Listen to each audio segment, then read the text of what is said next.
ꯑꯍꯥꯟꯕꯃꯛꯇꯗ diamond TV channel ꯃꯤꯠꯌꯦꯡ ꯇꯥꯕꯤꯔꯤꯕ ꯑꯃꯗꯤ ꯇꯥꯕꯤꯔꯤꯕꯁꯤꯡꯕꯨ ꯄꯨꯁꯄꯥꯔꯥꯅꯤ ꯂꯥꯏꯁ꯭ꯔꯝ ꯑꯃꯗꯤ ꯕꯤꯟꯗ꯭ꯌꯥ ꯄꯨꯈ꯭ꯔꯝꯕꯝ ꯑꯅꯤꯅ ꯈꯨꯔꯨꯝꯖꯔꯤ꯫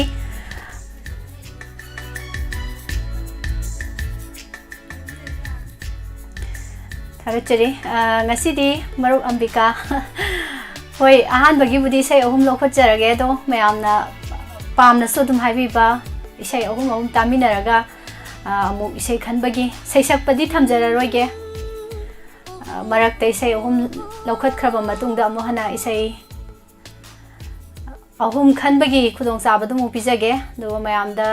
ꯉꯁꯤ ꯗꯥꯏꯃꯟ ꯇꯤꯚꯤ ꯆꯦꯅꯦꯜꯅ ꯑꯅꯧꯕ ꯁ꯭ꯇꯥꯐ ꯑꯃ ꯃꯌꯥꯝꯗ ꯈꯨꯗꯣꯜ ꯇꯝꯖꯕꯅꯤ ꯕꯤꯟꯗ꯭ꯌꯥ ꯄꯨꯈ꯭ꯔꯝꯕꯝ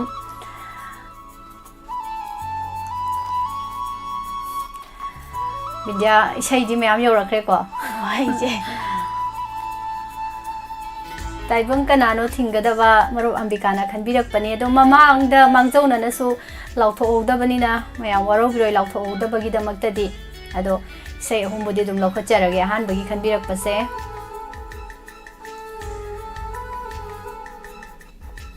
ꯀꯔꯤ ꯐꯥꯎꯒꯦ ꯃꯌꯥꯝꯒ ꯁꯨꯃꯥꯏꯅ ꯊꯦꯡꯅꯕꯁꯦ ꯕꯤꯟꯗ꯭ꯌꯥ ꯅꯨꯡꯉꯥꯏ ꯃꯌꯥꯝ ꯃꯃꯥꯡꯗ ꯐꯝꯕ ꯐꯪꯕꯁꯦ ꯅꯨꯡꯉꯥꯏꯖꯩ ꯃꯌꯥꯝꯒꯤ ꯊꯧꯒꯜ ꯃꯌꯥꯝꯒꯤ ꯇꯧꯕꯀꯣ ꯊꯧꯒꯜ ꯇꯧꯕ ꯐꯪꯖꯕꯁꯦ ꯂꯦꯞꯄ ꯂꯩꯇꯅ ꯃꯌꯥꯝꯒꯤ ꯊꯧꯒꯜ ꯇꯧꯕ ꯐꯪꯕ ꯑꯣꯏꯖꯒꯦ ꯃꯌꯥꯝꯗꯒꯤ ꯕꯣꯔ ꯅꯤꯖꯔꯤ ꯅꯆꯥꯅ ꯊꯥꯒꯠꯆꯔꯤ ꯏꯕꯨꯡ ꯁꯣꯃꯥꯅꯟꯗ ꯒꯨꯗ ꯑꯐꯇꯔꯅꯨꯟ ꯏꯁꯩ ꯑꯃ ꯁꯛꯂꯝꯃꯨꯀꯣ ꯍꯥꯏꯁꯤꯅꯤ ꯑꯃꯈꯛꯇ ꯍꯥꯏꯔꯛꯏꯁꯤ ꯀꯩꯒꯤꯅꯣ ꯃꯌꯥꯝ ꯁꯛꯇꯣꯏꯅꯤ ꯏꯕꯨꯡ ꯄꯤꯌꯦ ꯈꯨꯃꯟ ꯃꯤꯠꯇꯥꯡꯂꯕꯤ ꯑꯩꯒꯤ ꯍꯥꯏꯕ ꯏꯁꯩꯗꯨꯅꯤ ꯈꯟꯕꯤꯔꯛꯄꯁꯦ ꯔꯟꯖꯟ ꯂꯩꯃꯄꯣꯛꯄꯝ ꯏꯁꯩ ꯑꯃꯠꯇ ꯊꯃꯣꯏꯗ ꯇꯥꯔꯤꯕ ꯅꯪꯒꯤ ꯅꯨꯡꯁꯤ ꯁꯛꯇꯝ ꯁꯩꯁꯛꯄ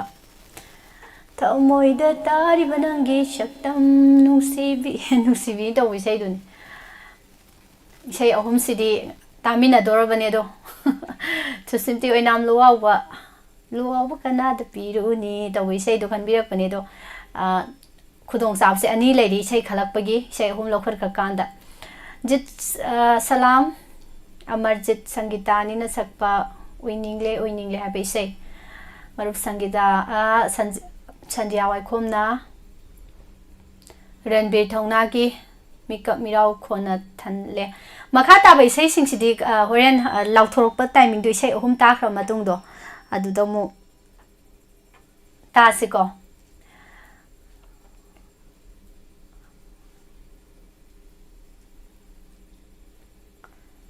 ꯀꯩ ꯍꯥꯏꯅꯣ ꯖꯣꯌꯥꯅ ꯍꯥꯏꯁꯦ ꯀꯔꯤ ꯍꯥꯏꯔꯤꯅꯣ ꯃꯌꯦꯛꯁꯦ ꯀꯩ ꯍꯥꯏꯅꯣ ꯃꯥꯏꯁꯦ ꯊꯥꯒꯠꯆꯔꯤ ꯂꯥꯏꯞꯇ ꯆꯪꯕꯤꯔꯛꯂꯤꯕ ꯃꯌꯥꯝ ꯁ꯭ꯇꯦꯂꯤꯟꯁ ꯐꯟꯕꯣꯛꯁ ꯊꯃꯣꯏ ꯄꯥꯜꯂꯤ ꯈꯟꯅ ꯅꯨꯡꯁꯤꯔꯨꯔꯦ ꯅꯪꯕꯨ ꯊꯃꯣꯏꯁꯤꯅ ꯇꯧꯕ ꯏꯁꯩꯗꯨꯅꯤ ꯕꯤꯗ꯭ꯌꯥꯄꯇꯤ ꯊꯧꯅꯥꯎꯖꯝ ꯅꯪꯅ ꯍꯦꯟꯗꯤ ꯑꯁꯤ ꯄꯥꯊꯣꯛꯑꯔꯣꯏꯒꯦ ꯃꯌꯥꯝ ꯈꯜꯂꯛꯄ ꯏꯁꯩꯁꯦ ꯃꯊꯪꯒꯤ ꯇꯥꯟꯖꯥ ꯂꯩꯔꯤꯕꯅꯤꯅ ꯌꯥꯏꯀꯣ ꯍꯣꯏ ꯇꯥꯏꯕꯪ ꯀꯅꯥꯅꯣ ꯊꯤꯡꯒꯗꯕ ꯏꯁꯩꯁꯦ ꯇꯥꯃꯤꯟꯅꯁꯤ ꯑꯍꯥꯟꯕꯒꯤ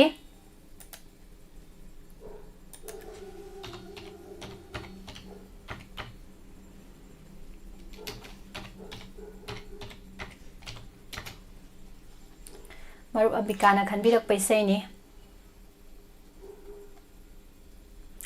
ꯃꯃꯥ ꯇꯔꯦꯠ ꯐꯤꯂꯝꯗꯒꯤ ꯊꯥꯒꯠꯆꯔꯤ ꯂꯥꯏꯞꯇ ꯆꯪꯕꯤꯔꯛꯂꯤꯕ ꯃꯌꯥꯝ ꯋꯥꯠꯇꯕꯤ ꯅꯥꯎꯕꯤꯆꯥ ꯏꯆꯦꯃꯕꯦꯝ ꯔꯣꯁ ꯉꯥꯛꯁꯪ ꯉꯥꯡꯕ ꯕꯤꯁꯜ ꯑꯅꯤ ꯌꯦꯟꯅꯔꯁꯤ ꯃꯔꯤꯅꯤ ꯕꯤꯔꯛꯏꯁꯦ ꯃꯔꯤ ꯁꯨꯔꯝꯅꯤꯅ ꯑꯅꯤ ꯌꯦꯟꯅꯔꯁꯤ ꯑꯩꯈꯣꯏꯅꯤ ꯏꯆꯦ ꯏꯕꯦꯝꯆꯥ ꯅꯤꯡꯊꯧꯖꯝ ꯇꯔꯥꯝ ꯅꯣꯛꯆꯔꯤ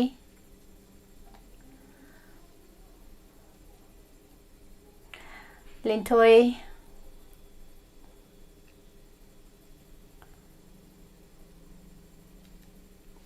ꯔꯤꯄꯥ ꯀꯨꯏꯖꯝ ꯀꯨꯏꯔꯦ ꯎꯈꯤꯗꯕ ꯉꯁꯤꯗꯤ ꯑꯃꯨꯛ ꯊꯦꯡꯅꯕꯁꯦ ꯌꯥꯝ ꯅꯨꯡꯉꯥꯏꯕ ꯐꯣꯡꯗꯣꯛꯆꯔꯤ ꯕꯤꯗ꯭ꯌꯥꯂꯛꯁꯃꯤ ꯑꯣꯏꯅꯥꯝ ꯇꯔꯥꯝ ꯅꯣꯛꯆꯔꯤ ꯗꯦꯕꯖꯤꯠ ꯅꯥꯎꯔꯦꯝ ꯑꯥꯔꯕꯤ dairy ꯍꯧꯕꯤꯖꯝ Purnima ꯇꯔꯥꯝ ꯅꯣꯛꯆꯔꯤ ꯅꯤꯕꯥꯔꯥꯅꯤ ꯂꯩꯃꯄꯣꯛꯄꯝ madam Victoria Tom kaurage khan khrabase oren lairi ko chance lairi sita Kelvin Laishram Taram Noksari Dilip Samjet Chabam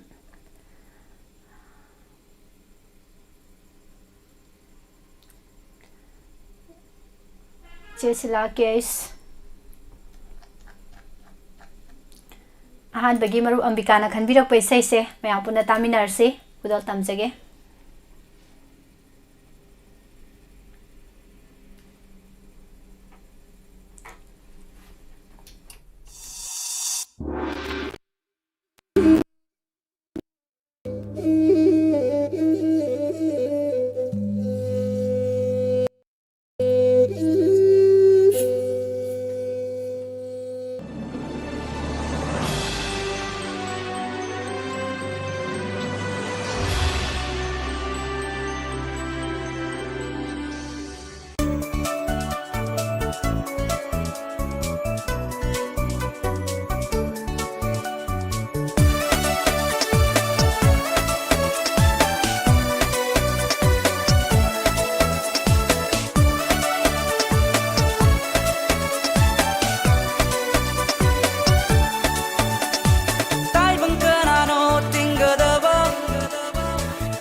Seisu ngasidi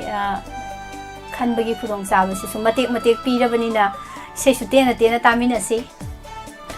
Kaka Samarendra Taram Noksari Punima Siram Sky Taram Noksari Kaka Jiten Vindya se kari lamdaino sakyang phajai habire lam sem ta haidok khije Vindya ai khongjom dagi ne khongjom Sivanagar War Memorial leiba jaga do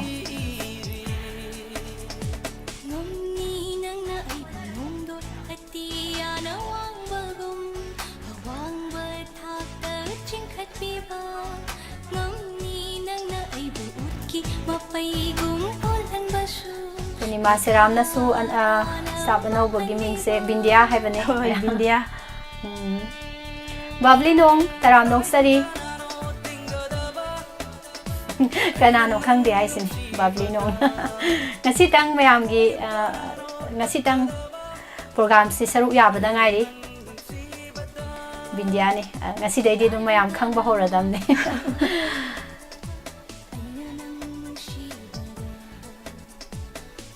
Mingyam hangbire.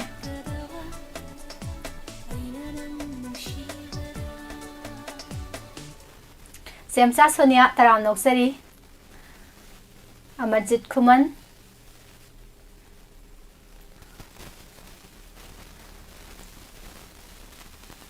Puti now vung taram noksari ngasi live chat ki tharom sida thengnaba Inau tombi numai merang them asise mayam se khoi da na mayam se ngau ngau dong tawi bindia ming se na dai na yam hai bi ra ku ma le Hoi ngasi changjaragba mayam gi thogal phangjari basidi che Nirmala na chade che Pushparani ga loina mayam gi thogal tawjari kai su kai de nga le khanga do ne Thagachari mayam mathangi sei muktamina se dudi mathangi sei se PA khumana khanbirak paisai ni Bindia isai se ta khraba Bindia mamangda mitang laba igi thamoi ni taw isai se hoi ta khre che haifet ngang ba higadro ngang badi ngang jare ngasi gi oina di han ba oi bani na ya phajaba isai ni Say se PA khumana khanbirak paisai ni Nungsigi wahai khuding mairi oli mafamda thamoigi irau kho kumgi nongju oire mafamda mitang labi aigi thamo khudi thire nungsi lambi sida tawi sei do ni ko mitang labi harak pani na seisakpa nupa gi khonjel da sulai bani tang labi harak pani na nupi na sakpa se oina khudol tamasi ko hoi seisakpa de harak tramina PA khumana sei nungai na tabiu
ꯅꯨꯡꯁꯤꯒꯤ ꯋꯥꯍꯩ ꯈꯨꯗꯤꯡ ꯃꯩꯔꯤ ꯑꯣꯜꯂꯦ ꯃꯐꯝꯗ ꯊꯃꯣꯏꯒꯤ ꯔꯥꯎꯈꯣꯜ ꯄꯨꯡꯒꯤ ꯅꯨꯡꯍꯧ ꯑꯣꯏꯔꯦ ꯃꯐꯝꯗ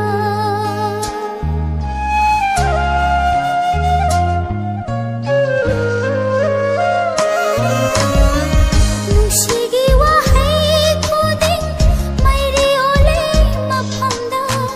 ꯊꯃꯣꯏꯒꯤ ꯔꯥꯎꯈꯣꯜ ꯄꯨꯡꯒꯤ ꯅꯨꯡꯍꯧ ꯑꯣꯏꯔꯦ ꯃꯐꯝꯗ ꯆꯤꯡꯖꯥꯎꯒꯨꯝ ꯂꯦꯡꯗꯅ ꯂꯦꯞꯂꯅꯤ ꯊꯥꯖꯔꯨꯏ ꯄꯥꯝꯃꯨꯕ ꯃꯍꯥꯛꯀꯤ ꯅꯨꯡꯁꯤ ꯋꯥꯍꯩꯅ ꯃꯤꯠꯇꯥꯡꯂꯕꯤ ꯑꯩꯒꯤ ꯊꯃꯣꯏ ꯈꯨꯗꯤ ꯊꯤꯔꯦ ꯅꯨꯡꯁꯤ ꯂꯝꯕꯤꯁꯤꯗ ꯈꯨꯗꯤ ꯊꯤꯔꯦ ꯅꯨꯡꯁꯤ ꯂꯝꯕꯤꯁꯤꯗ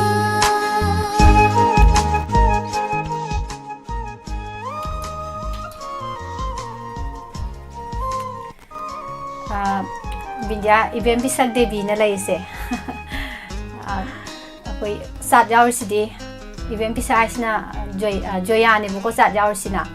Aduga Ibem Bisa haisina Joya gi mama gi mobile gi ID da laiba ming ne buko. Ado miss ngasidi anauba miss tagi isai tage na haide e buko. Ado somdadi na somdadi ni haida. Ahanba program se thokpo oibanina Joya Bindya se kanna hoji cheng khaidi ado horen ta ja yengaga dum kamai tawgi so isu khangdri buko Joya se sei sakpa sorry Bindya se sei sakpa se kam haibra haitabra do isu khangdri ba ado horen ngahak le sum yengmina se adu yam nungai ba pawna mathangi sei se tar kanda mayam do khudong sa pirak tuini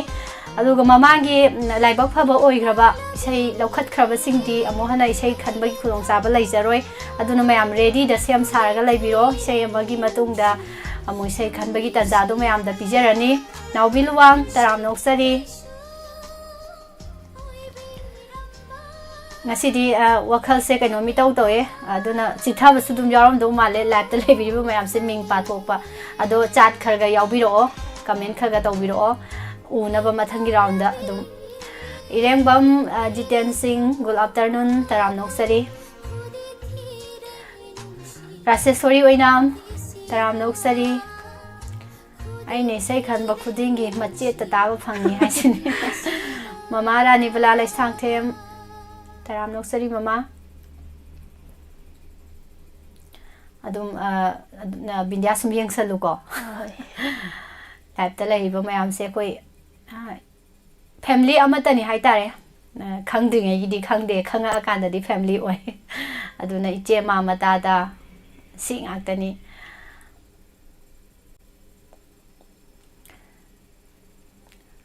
indom sata movie chirom taram noksari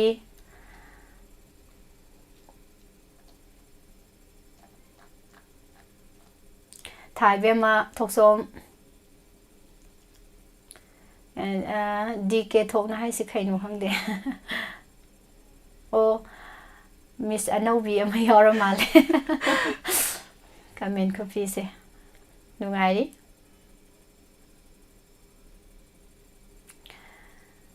Gayatri Herom nungsiruba thamoi sina iral oire Gayatri na si isai se ngangbiyo thabiru o haibase ai chat khuding da dum aine program khuding da topa staff na tawr su dum thengnai bado kanam tangang bidabra khangde ado thasu thaba nangdaba su male do isai si kya phabadi oide ba ado matema ngasidi tanja se phangi ngai dai Gayatri ngang thorake mayek soidodi male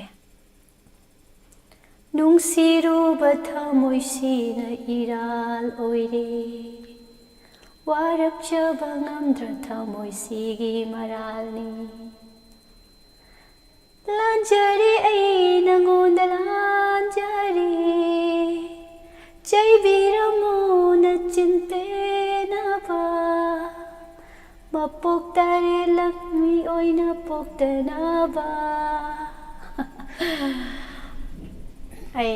isay se Bindya da ngangona di habane do isay se khangamdre mayek se khangamdre Rakesh Singh kiyam Inspector Tayagi aina nuksijabi habi saido amukta tajage habire Ibung Shakespeare kamdauba ichan anauba sisu anok ama upadi Diamond TV di anok se soina dabini mu hauda ngari Dam na sum hapsalang yawat hawat. Ibung dawa kuraisam taram noksari Say saktaba yararoi ngasidi mayamgi ihone hai kakaditena Thaudam Asa Kumar saktui natrabindi ai say Horen amadi saksiko mayam hairei ngai tanjas da isu tahawdoini Moirang them sanatomba Athoi Surai sam nis ngasi su isai khanba nangtre habire Soni taram noksari Mathangi say kudol tamjarage ado Bindya mathangi say se kanana khanbirakimno haifet ningsingbiro Mathangi say je se Ranjan Laima Popumna khanbirakpa Ranbir Thaunana sakpa Thamoi da tariba nangi nungsi saktam haina hauba isai dani Ranjan Laima Popumna khanbirakpa isai se maina chinge tawba isai oidoini tamina say se thagachari ado mayam ready da laibiro isai se Loi pati ngai da haija laktoini sei khanba yare haidana Nungai na tabiu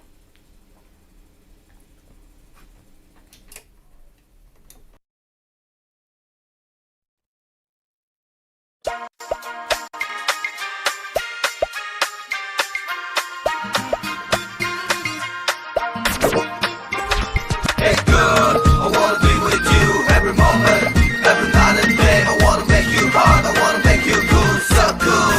so cool.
Ibung Shakespeare na Bindya se hat ki dore microphone se aina ta sumpai lai re na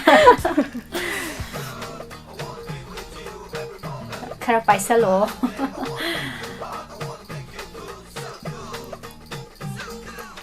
खांदे इंगाव इंगावे ngahang ithanda sum microphone se pai bani na ne adum adui bahap tu tum oi da ba su simte aduni ingaw ngawre ai se Gita Devi taram noksari to misna hauzam sulaibra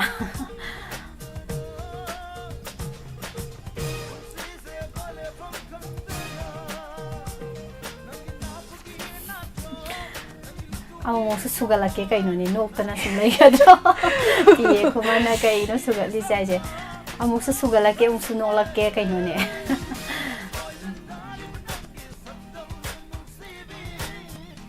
Media gi isai ngai ni haba comment nga ta ngai sile ko wakhan mun na khanja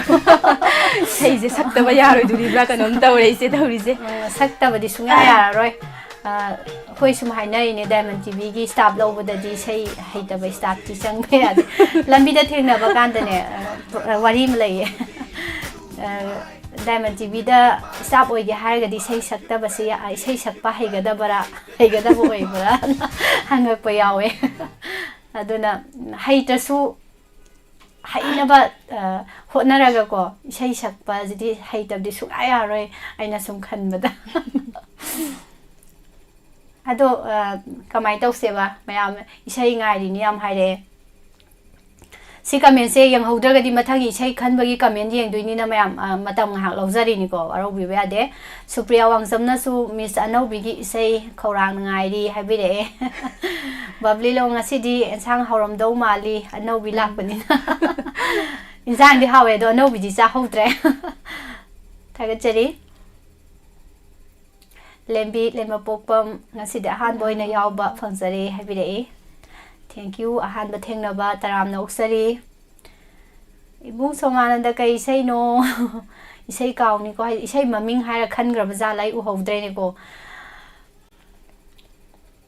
mai ko Anobi gi han ta na bam to na gi sig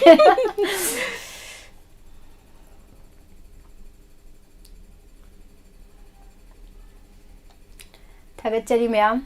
Anita Thokpam Miss Anobi se kari lamdagi no habire khongjom area swai dagi ne adum na a station adum nak na re yam mayam na line khangdo boda hairaga na war memorial lairi ba jaga sidagi ne khongjom war memorial lairi sidagi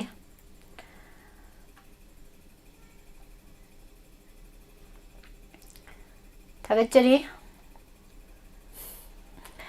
khoirakma Vicky Singh taram no uksari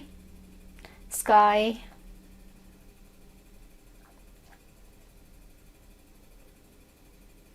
Ibung san kharibam su yosilaki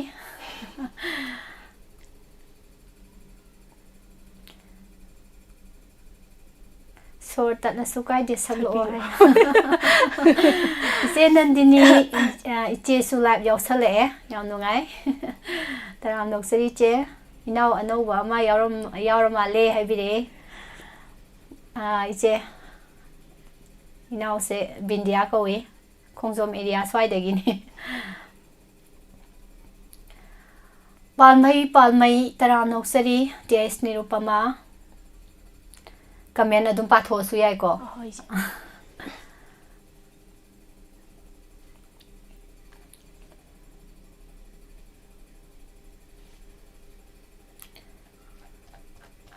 adudi isai khanbagi tanja se law thokrasira hoi law thokrasi Thoksom ahongbi taram noksari ibung san nabung se thenglop tawraba male nang hodre ngasi su live chat isai khanba ibung ngasi di mawong amni isai khanba phangni hoji isai khanbai matam pijarage mayam hana lokhat kharba mayam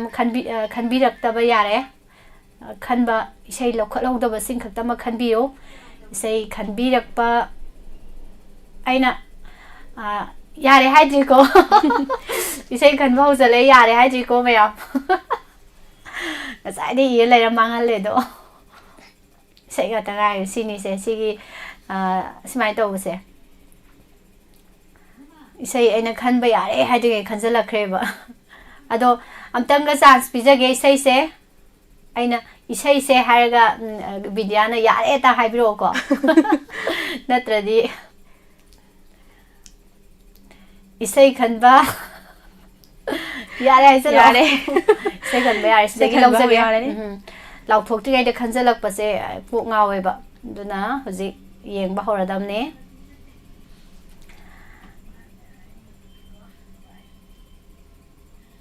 isai karai ko ngawe karai ma pade oidui no hoji kidubu Jina kuman them. Mamsik lagle ay gilang ni bem konthau jam khanbira. mayamna sigi program se to biro haiba program toriba khoidi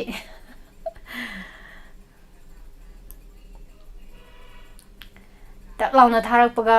bhak launa lae bu ko message se khoida de duna khanghaudre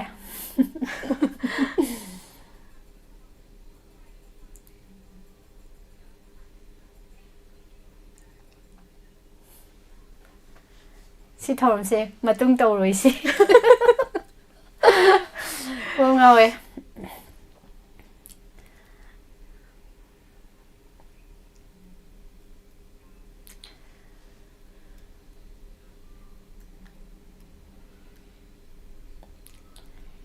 타겟자리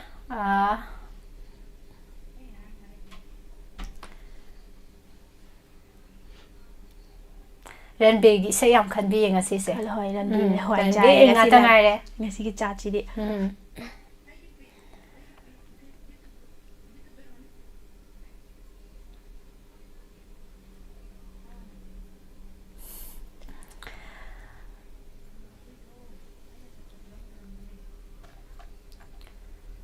pigani mayam mayam gi chat tadi ona taina thom basu yai akoi gi chat ta uzabada isai se serenda adum thajara ke isai ahum khak lokha charaga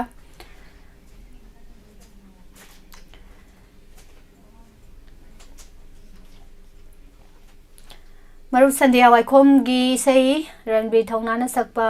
mikap mirau khona than khre than le habi sei oidoba male habi reise sidagi lokhochage mayam isai khanba yare hai ka noina khanbira amadi nuai dawni comment se na yam wa bane hawziki isai ahobado kari haiba pindiam ta haibiro mikap mirau khona than khre haiba ko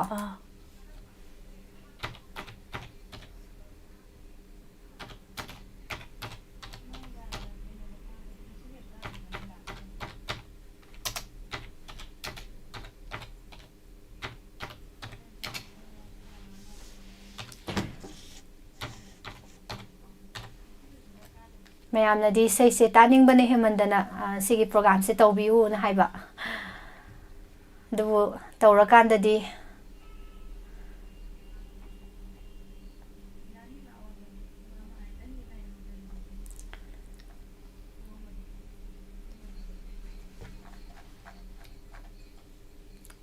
karam be sei oidoino khanbirei be sei se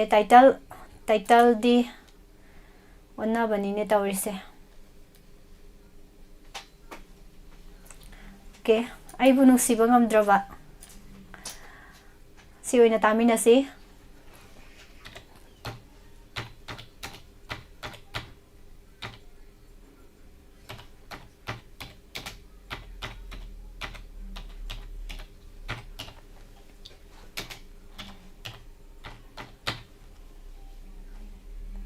yam kuirabani sei si su khanba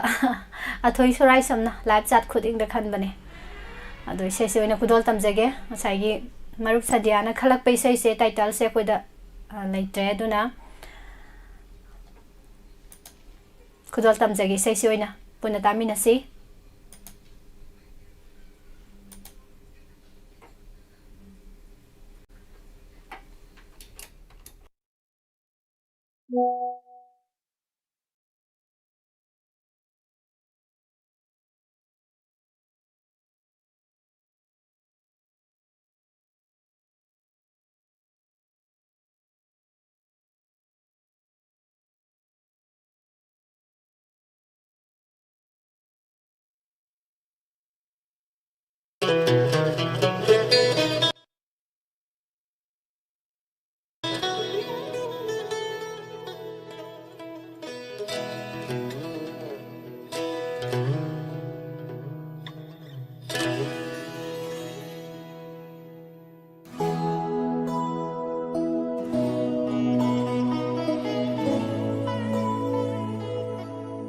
ꯑꯩꯕꯨ ꯅꯨꯡꯁꯤꯕ ꯉꯝꯗ꯭ꯔꯕ ꯅꯪꯁꯦ ꯀꯔꯤꯒꯤ ꯑꯁꯨꯛ ꯅꯨꯡꯁꯤꯔꯤ ꯑꯩꯕꯨ ꯀꯥꯎꯊꯣꯛꯄ ꯉꯝꯂꯤꯕ ꯅꯪꯁꯦ ꯀꯔꯤꯒꯤ ꯑꯁꯨꯛ ꯅꯤꯡꯁꯤꯡꯂꯤ ꯂꯥꯞꯅ ꯆꯠꯈ꯭ꯔꯣ ꯃꯥꯡꯈ꯭ꯔꯣ ꯅꯪꯕꯨ ꯑꯩꯒꯤ ꯋꯥꯈꯜ ꯊꯃꯣꯏꯁꯤꯗ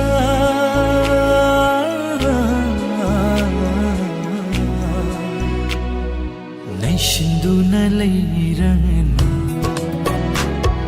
ꯅꯩꯁꯤꯟꯗꯨꯅ ꯂꯩꯔꯅꯨ ꯅꯩꯁꯤꯟꯗꯨꯅ ꯂꯩꯔꯅꯨ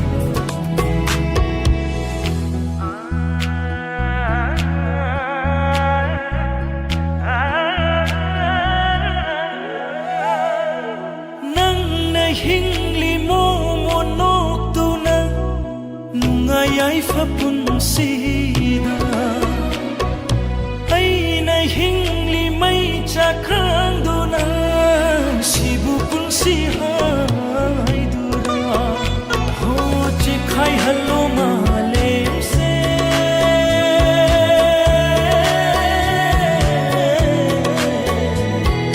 ꯆꯦꯈꯥꯏꯍꯜꯂꯣ ꯃꯥꯂꯦꯝꯁꯦ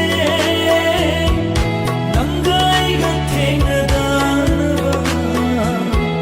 ꯅꯪꯒ ꯑꯩꯒ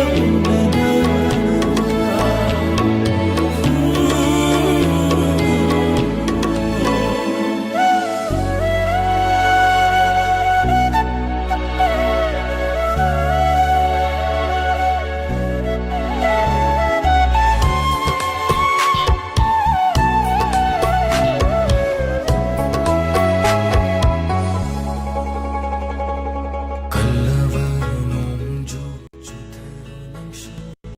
ꯆꯦꯟꯊꯈ꯭ꯔꯣ ꯃꯥꯒꯤ ꯁꯛꯇꯝ ꯕꯤꯟꯗꯤꯌꯥ ꯉꯁꯤꯁꯦ ꯔꯟꯕꯤꯔ ꯗꯦ ꯇꯥꯕ ꯖꯥꯠꯂꯥ ꯍꯣꯏ ꯔꯟꯕꯤꯔ ꯉꯥꯛꯇ ꯉꯥꯏꯔꯦ ꯏꯁꯩ ꯑꯍꯨꯝꯈꯛꯀꯤ ꯈꯜꯂꯛꯏ ꯏꯁꯩ ꯃꯌꯥꯝꯁꯤ ꯎꯕꯗ ꯑꯩꯗꯤ ꯂꯦꯛꯊꯗꯣꯔꯦ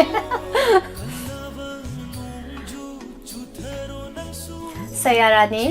ꯆꯅꯨ ꯇꯔꯥꯝꯅꯣꯛꯆꯔꯤ ꯏꯁꯩꯁꯦ ꯄꯥꯊꯣꯛꯑꯔꯣꯏꯒꯦ ꯑꯩꯒꯤ ꯏꯁꯩ ꯊꯥꯔꯛꯑꯣ ꯍꯥꯏꯁꯤꯅꯤ ꯖꯌꯥꯅ ꯏꯕꯨꯡ ꯑꯟꯖꯟ ꯃꯑꯣꯡ ꯑꯃꯅꯤ ꯉꯁꯤꯗꯤ ꯖꯤꯅꯥ ꯂꯨꯋꯥꯡ ꯕꯤꯖꯟ ꯌꯦꯡꯈꯣꯝ ꯊꯥꯒꯠꯆꯔꯤ ꯆꯟꯊꯣꯏ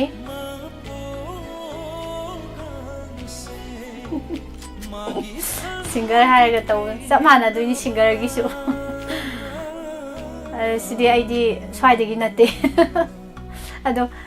ꯑꯩꯕꯨꯗꯤ ꯈꯔꯕꯨ ꯐꯔꯦ ꯕꯤꯟꯗꯤꯌꯥꯁꯦ ꯅꯤꯛꯄꯗ ꯌꯥꯗ꯭ꯔꯦ ꯏꯁꯩ ꯑꯃ ꯁꯛꯑꯣ ꯍꯥꯏꯕꯨ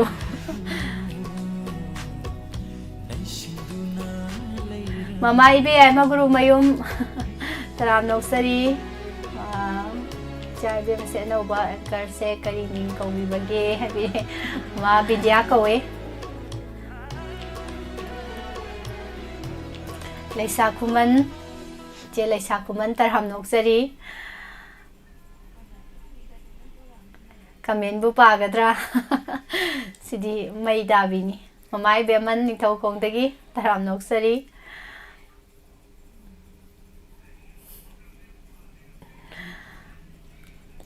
ꯁ꯭ꯋꯥꯏ ꯃꯇꯥꯡꯁꯤꯗꯤ ꯃꯌꯥꯝ ꯉꯥꯛꯊꯣꯛ ꯉꯥꯛꯁꯤꯟ ꯈꯔ ꯇꯧꯃꯤꯟꯅꯁꯤꯀꯣ ꯖꯦꯝ ꯁꯤꯡ ꯇꯔꯥꯝꯅꯣꯛꯆꯔꯤ ꯑꯣ ꯁꯟꯗ꯭ꯌꯥꯒꯤꯁꯦ ꯀꯩꯅꯣꯁꯦ ꯁꯤꯁꯤ ꯀ꯭ꯔꯥꯏꯌꯤꯡ ꯋꯨꯃꯦꯟꯁꯦ ꯁꯤꯅꯦꯕꯀꯣ ꯏꯁꯩꯁꯤ ꯊꯤꯕ ꯀꯥꯟꯗ ꯁꯤ ꯑꯣꯏꯅ ꯊꯣꯛꯂꯛꯄ ꯇꯥꯏꯇꯜꯒꯨꯝꯕꯗ ꯑꯣꯏꯅ ꯍꯥꯏꯕꯤꯔꯛꯑꯣ ꯏꯁꯩ ꯈꯟꯕ ꯀꯥꯟꯗꯗꯤ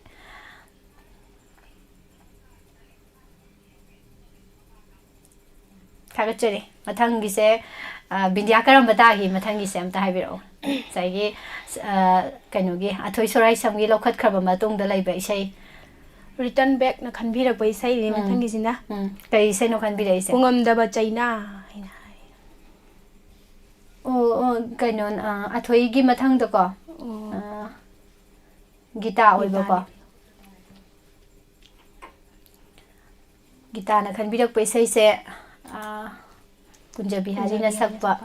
ꯎꯟꯅꯅꯤ ꯈꯟꯅ ꯂꯥꯛꯄꯅꯤ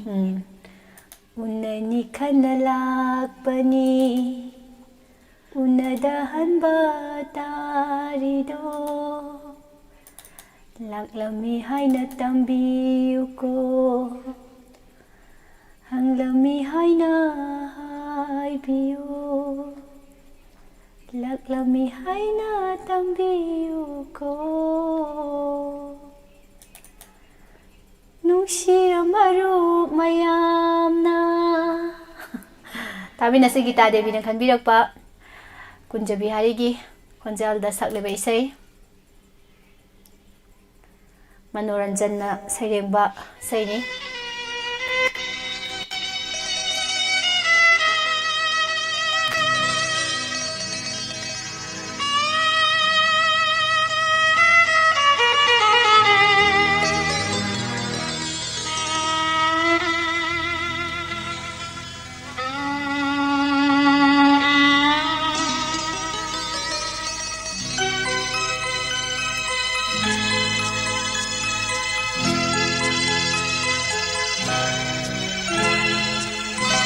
उननि खन्न लाक्पनी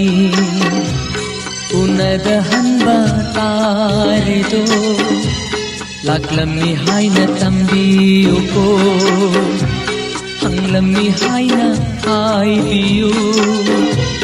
ngairammi haina tambiyuko nungsiramaruk nangna unani khanna lakpani unadahanba tarido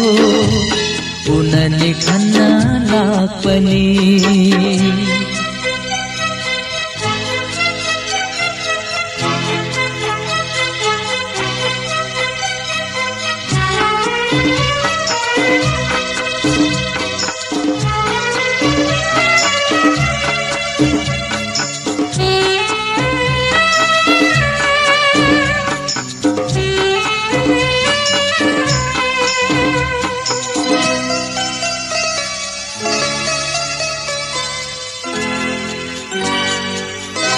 Arepa ama khangningi thamoigi wasu taningi Arepa ama khangningi thamoigi wasu taningi karigi tumin laikhiba nangi aningba phongdoku aina maram oiduna Nanggi nungsiba kaihanganu aina maram oiduna Nanggi nungsiba kaihanganu unani khanna lakpani unadahanba tarido unani khanna lakpani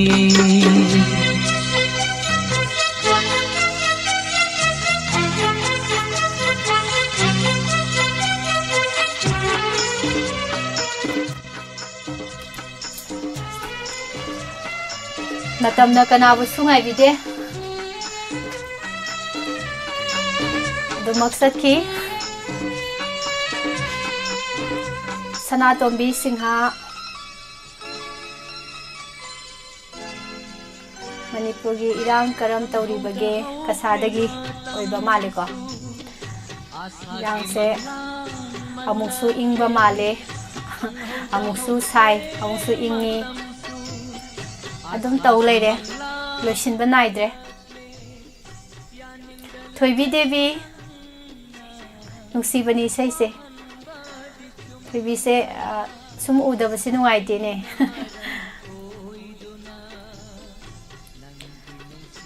momo uhalak pasi budi yam nungai karam tauri nungai ribra wahang se dum hang nei ko war su bidya nungai ribra kam dauri ge se Ratana Chom taram noksari ngangom thangmaiban taram noksari kamendi pa bade amta ngamdre ngasidi chalani si yam phajai sanagi mathakta tampha thinbada phajabaduni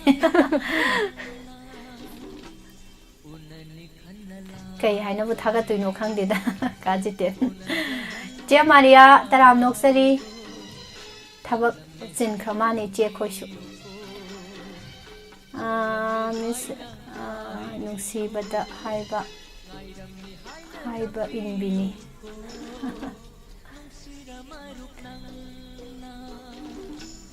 ꯌꯦꯅꯤꯡ ꯍꯨꯜꯂꯛꯂꯦ ꯁꯛꯂꯛꯑꯣ ꯍꯥꯏꯁꯤꯅꯤ 이세이가 로이 까오래다 시세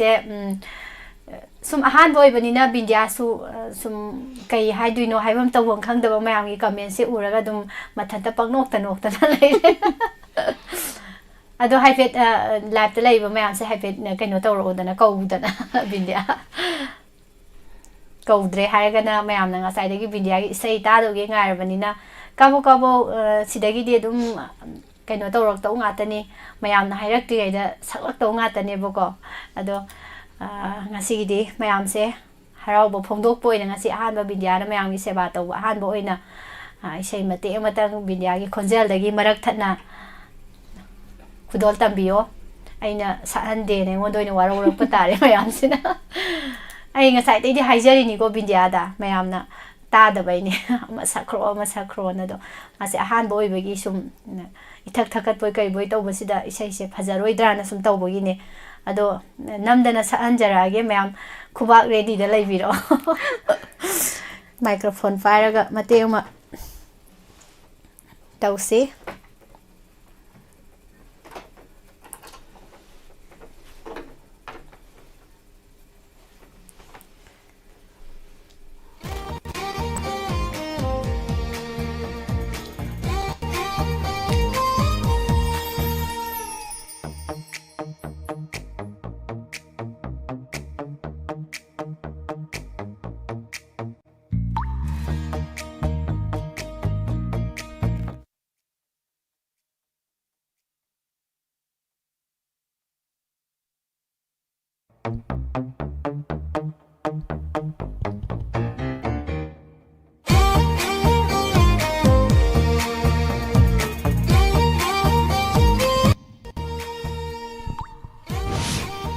mayam soi khilan ki bayar ga su ngak pigani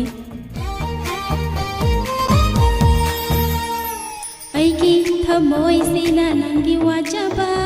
nungsi nang buai na khanjaba gini miku kuding nangi mai kayeng jaba nungsi nang bura penjaba gini nang buai na fangjage mapok kuding na tung injage thamoi ani gi nungsi manina ubiroi ko panthang yau na ba sina jarage lei jaba bumba chingna ba laite nangi na fangda sina jarage lei jaba bumba chingna ba laite nangi na fangda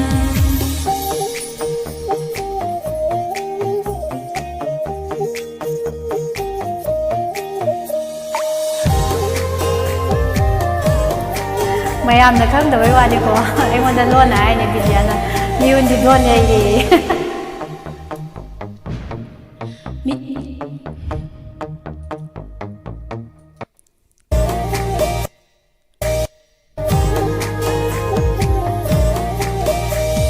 mit yeng do so thamoi na hali minok tu nai po ching sin mi ri tanja amadi bibi unang na ichin se fin tri po nang si hai jage thamoi mana nang pungai chabani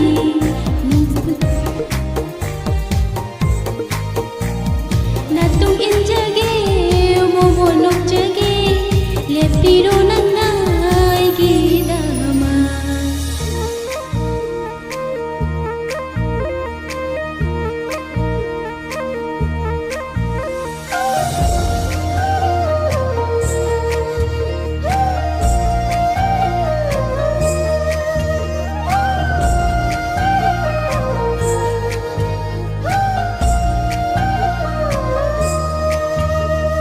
thamoi gi aseng bayawani yauhan biyu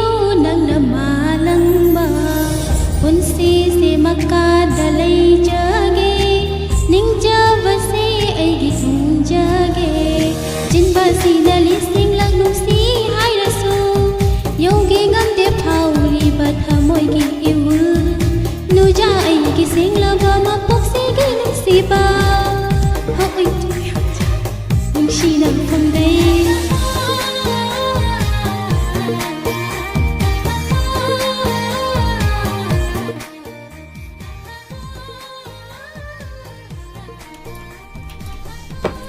ꯌꯥꯝ ꯐꯖꯕ ꯏꯁꯩꯅꯦ ꯊꯥꯖ ꯊꯥꯖꯗꯦ ꯁꯨꯃꯥꯏꯅꯒ ꯉꯪꯉꯛꯀꯅꯤ ꯍꯥꯏꯕꯁꯦ ꯑꯗꯣ ꯉꯁꯤ ꯑꯍꯥꯟꯕ ꯃꯌꯥꯝꯒꯤ ꯊꯧꯒꯜ ꯇꯧꯕꯁꯤꯗ ꯁꯨꯝ ꯐꯖꯅ ꯁꯛꯂꯛꯑꯗꯤ ꯍꯌꯦꯡ ꯁꯨꯝ ꯃꯊꯪ ꯇꯥꯔꯛꯄꯗꯗꯤ ꯀꯔꯤ ꯑꯣꯏꯔꯛꯀꯅꯤ ꯑꯩꯗꯤ ꯄꯥꯈꯠꯇꯕ ꯉꯝꯗꯦ ꯑꯩ ꯏꯁꯩ ꯍꯩꯇꯕꯅꯤꯅꯕꯀꯣ ꯊꯥꯒꯠꯆꯔꯤ ꯀꯝꯗꯧꯕ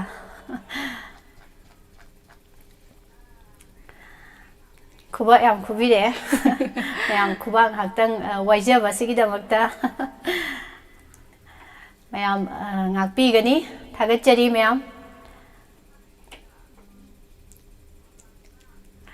ꯂꯥꯏꯃꯌꯨꯝ ꯏꯆꯦ ꯁꯨꯅꯤꯇꯥ ꯏꯅꯥꯎꯅꯨꯄꯤ ꯑꯅꯧꯕꯁꯦ ꯏꯁꯩ ꯍꯩꯀꯣ ꯊꯥꯒꯠꯆꯔꯤ ꯏꯆꯦ ꯊꯧꯗꯥ ꯃꯁꯥ ꯀꯨꯃꯥꯔ ꯊꯥꯒꯠꯆꯔꯤ ꯃꯌꯥꯝ ꯉꯁꯥꯏꯒꯤ ꯑꯍꯨꯝꯁꯨꯕ ꯏꯁꯩ ꯑꯃꯨꯛ ꯂꯥꯎꯊꯣꯛꯈ꯭ꯔꯁꯤꯀꯣ ꯈꯨꯗꯣꯜ ꯇꯝꯊꯣꯛꯈ꯭ꯔꯁꯤ ꯏꯟꯗꯤꯔꯥ ꯑꯔꯤꯕꯝ ꯏꯆꯥ ꯕꯤꯟꯌꯥꯒꯤ ꯃꯃꯥ ꯀꯧꯁꯤ ꯏꯆꯥ ꯍꯥꯏꯕꯤꯔꯛꯑꯕꯅꯤꯅ ꯍꯣꯏ ꯃꯃꯥ ꯈꯣꯟꯖꯦꯜ ꯌꯥꯝ ꯐꯖꯩ ꯊꯥꯒꯠꯆꯔꯤ ꯍꯥꯏꯕꯤꯔꯛꯑꯦ ꯊꯥꯒꯠꯆꯔꯤ ꯅꯤꯡꯊꯧꯖꯝ ꯄꯨꯁꯄꯔꯥꯅꯤ ꯃꯤꯡꯃꯥꯟꯅꯕꯤꯕꯨꯁꯨ ꯇꯔꯥꯝ ꯅꯣꯛꯆꯔꯤ ꯅꯥꯔꯟ ꯕꯥꯕꯨ ꯊꯤꯡꯕꯥꯏꯖꯝ ꯃꯤꯁ ꯑꯅꯧꯕꯤꯒꯤ ꯃꯌꯥꯝꯁꯦ ꯃꯤꯡ ꯊꯣꯟꯕꯁꯨ ꯌꯥꯝ ꯍꯩꯕꯅꯦ ꯑꯗꯨꯒ ꯀꯩ ꯍꯥꯏꯅꯤ ꯀꯩꯅꯣ ꯂꯣꯏ ꯍꯩ ꯍꯥꯏꯇꯥꯔꯦꯗ ꯃꯌꯥꯝ ꯅꯨꯡꯁꯤꯍꯟꯕ ꯑꯗꯨꯒ ꯅꯨꯡꯁꯤꯅ ꯂꯨꯅ ꯆꯥꯟꯅ ꯇꯧꯕꯤꯕ ꯊꯦꯡꯅꯗ꯭ꯔꯤ ꯍꯥꯏꯇꯥꯔꯦ ꯃꯤꯁ ꯕꯤꯟꯗꯤꯌꯥꯒꯤꯅꯤꯀꯣ ꯆꯦ ꯄꯨꯁꯄꯥꯒꯤꯗꯤ ꯅꯠꯇꯦ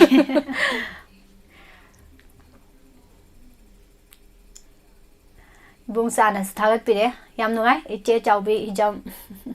ꯃꯤꯁ ꯑꯃ ꯌꯥꯎꯔꯝꯃꯦ ꯉꯁꯤꯗꯤ ꯍꯥꯏ ꯉꯁꯤꯗꯩꯗꯤ ꯑꯗꯨꯝ ꯌꯥꯎꯔꯗꯧꯕꯅꯦ ꯁꯤꯡꯍꯥ ꯂꯥꯏꯐ ꯁ꯭ꯇꯥꯏꯜ ꯔꯣꯛ ꯇꯔꯥꯝ ꯅꯣꯛꯆꯔꯤ ꯈꯣꯟꯖꯦꯜ ꯐꯖꯩ ꯍꯥꯏꯕꯤꯔꯛꯑꯦ ꯊꯥꯒꯠꯆꯔꯤ ꯏꯟꯗꯤꯖꯤꯅꯁ ꯃꯩꯇꯩ ꯇ꯭ꯔꯥꯏꯕ ꯇꯔꯥꯝ ꯅꯣꯛꯆꯔꯤ ꯑꯗꯨꯗꯤ ꯏꯁꯩꯁꯤꯃꯨꯛ ꯂꯧꯈꯠꯈ꯭ꯔꯁꯤꯀꯣ ꯑꯗꯣ ꯃꯌꯥꯝ ꯏꯁꯩ ꯀꯔꯤ ꯈꯪꯗꯦ ꯉꯁꯤꯁꯦ ꯑꯩꯁꯨ ꯑꯗꯨꯝ ꯀꯩꯅꯣ ꯇꯧꯔꯦ ꯏꯉꯥꯎ ꯉꯥꯎꯔꯦ ꯉꯁꯤꯗꯤ ꯔꯤꯇꯔꯟ ꯕꯦꯛꯀꯤ ꯏꯁꯩ ꯄꯨꯡꯉꯝꯗ ꯆꯩꯅꯥ ꯍꯥꯏꯕꯀꯣ ꯏꯁꯇꯟꯗꯥꯛꯀꯤ ꯏꯁꯩ ꯁꯤꯃꯨꯛ ꯇꯥꯃꯤꯟꯅꯁꯦ ꯔꯤꯇꯔꯟ ꯕꯦꯛꯅ ꯈꯟꯕꯤꯔꯛꯄꯅꯤ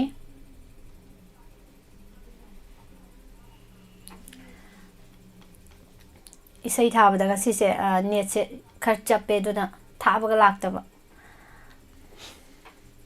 ꯈꯨꯗꯣꯜ ꯇꯝꯖꯒꯦ ꯏꯁꯩꯁꯤꯅ ꯏꯁꯩ 3 ꯂꯧꯈꯠꯈ꯭ꯔꯦ ꯃꯊꯪꯒꯤ ꯏꯁꯩ ꯈꯜꯂꯣ ꯍꯥꯏꯔꯝꯗꯥꯏꯁꯦ ꯀꯩꯅꯣꯝ ꯇꯧꯋꯦ ꯔꯦꯗꯤꯗ ꯂꯩꯕꯤꯔꯣ ꯃꯌꯥꯝ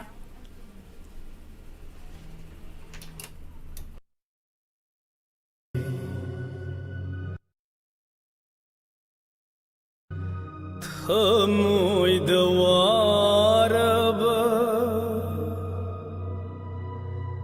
ꯂꯣꯠꯁꯤꯜꯂꯤ ꯀꯟꯁꯤꯜꯂ ꯊꯃꯣꯏꯗ ꯑꯩꯍꯥꯛꯀꯤ ꯎꯉꯝꯗꯦ ꯆꯝꯂꯕꯤ ꯃꯤꯠꯌꯦꯡꯅ ꯅꯍꯥꯛꯀꯤ ꯄꯨꯡꯉꯝꯗ ꯆꯩꯅꯥꯁꯤ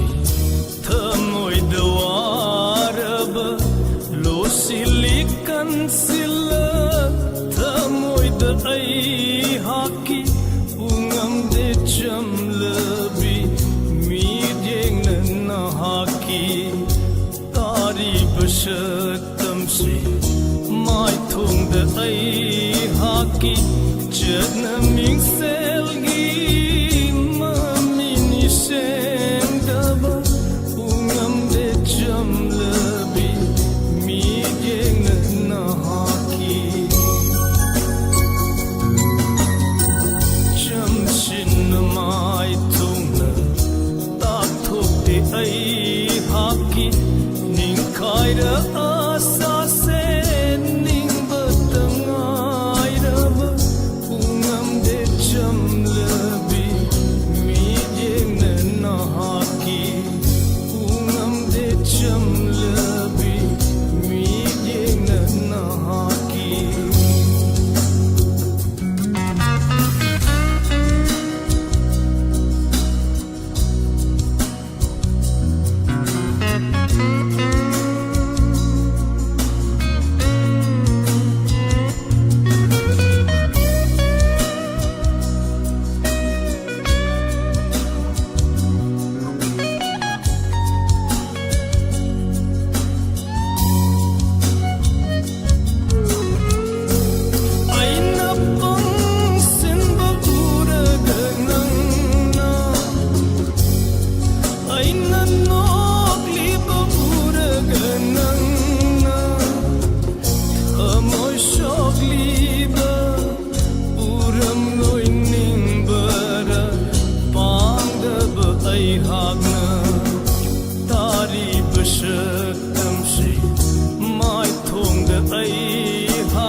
ꯏꯁꯩꯁꯤ ꯌꯥꯝ ꯇꯞꯅ ꯁꯛꯑꯦ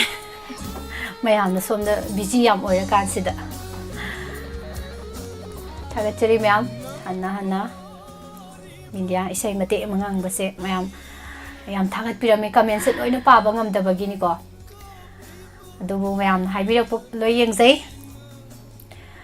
ꯅꯦꯅꯦ ꯋꯥꯏꯈꯣꯝ ꯊꯣꯏꯕꯤ ꯃꯤꯁ ꯑꯅꯧꯕꯁꯦ ꯀꯩ ꯃꯤꯡ ꯀꯧꯕꯤꯕꯒꯦ ꯕꯤꯟꯗꯤꯌꯥ ꯀꯧꯏ ꯅꯦꯅꯦ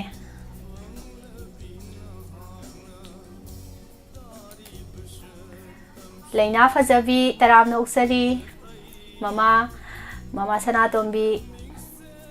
ꯃꯃꯥ ꯑꯁꯦ ꯑꯉꯧ ꯅꯥꯎꯔꯦꯝ ꯍꯥꯏꯁꯤꯅꯤꯀꯣ ꯑꯩꯈꯣꯏ ꯏꯆꯥꯅꯨꯄꯥꯒꯤ ꯃꯣꯕꯥꯏꯜꯗꯒꯤ ꯃꯃꯥꯁꯤꯅ ꯁꯔꯨꯛ ꯌꯥꯔꯛꯏꯅꯦ ꯏꯆꯦ ꯌꯥꯏꯁꯅꯥ ꯃꯉꯥꯡ ꯇꯔꯥꯝꯅ ꯑꯣꯛꯆꯔꯤ ꯃꯤꯁ ꯑꯅꯧꯕꯤꯁꯤꯒꯤ ꯀꯩ ꯍꯥꯏꯗꯣ ꯃꯅꯥꯛꯇ ꯐꯝꯃꯣ ꯑꯩ ꯑꯆꯥꯄꯣꯠ ꯂꯩꯔꯛꯀꯦ ꯃꯤꯁ ꯀꯆꯥꯅ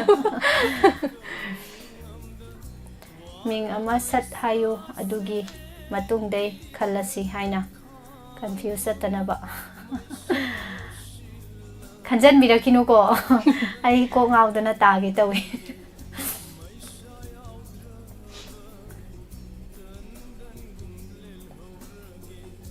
ꯂꯣꯇꯔꯤꯅ ꯐꯗꯧ ꯃꯥꯜꯂꯦ ꯑꯍꯨꯝ ꯂꯧꯈꯠꯄꯁꯦ ꯐꯔꯛ ꯌꯥꯝ ꯇꯥꯏ ꯂꯣꯇꯔꯤꯅ ꯐꯗꯧ ꯃꯥꯜꯂꯦ ꯃꯌꯥꯝꯒꯤꯁꯦ ꯀꯤꯝ ꯈꯨꯃꯟ ꯂꯥꯏꯚ ꯊꯥꯕ ꯍꯧꯕꯒ ꯃꯤꯁꯅ ꯏꯁꯩ ꯈꯟꯕ ꯌꯥꯔꯦ ꯍꯥꯏꯗ꯭ꯔꯤ ꯐꯥꯎꯕ ꯏꯁꯩ ꯈꯟꯕ ꯌꯥꯗꯕ ꯌꯥꯔꯦ ꯌꯥꯗꯕ ꯈꯜꯂꯛꯄ ꯏꯁꯩꯁꯤꯡꯗꯒꯤ ꯏꯁꯩ 10 ꯂꯧꯈꯠꯄꯤꯌꯨ ꯑꯗꯨꯒ ꯃꯊꯪꯒꯤ ꯄ꯭ꯔꯣꯒ꯭ꯔꯥꯝꯗ ꯈꯟꯕ ꯅꯪꯗꯕꯁꯤꯡꯗ ꯑꯃꯨꯛ ꯆꯥꯟꯁ ꯄꯤꯕ ꯆꯥꯟꯁ ꯄꯤꯕꯤꯕ ꯈꯪꯗꯦꯗ ꯃꯑꯣꯡ ꯑꯁꯨꯝ ꯌꯦꯡꯁꯤ ꯃꯌꯥꯝ ꯑꯗꯣ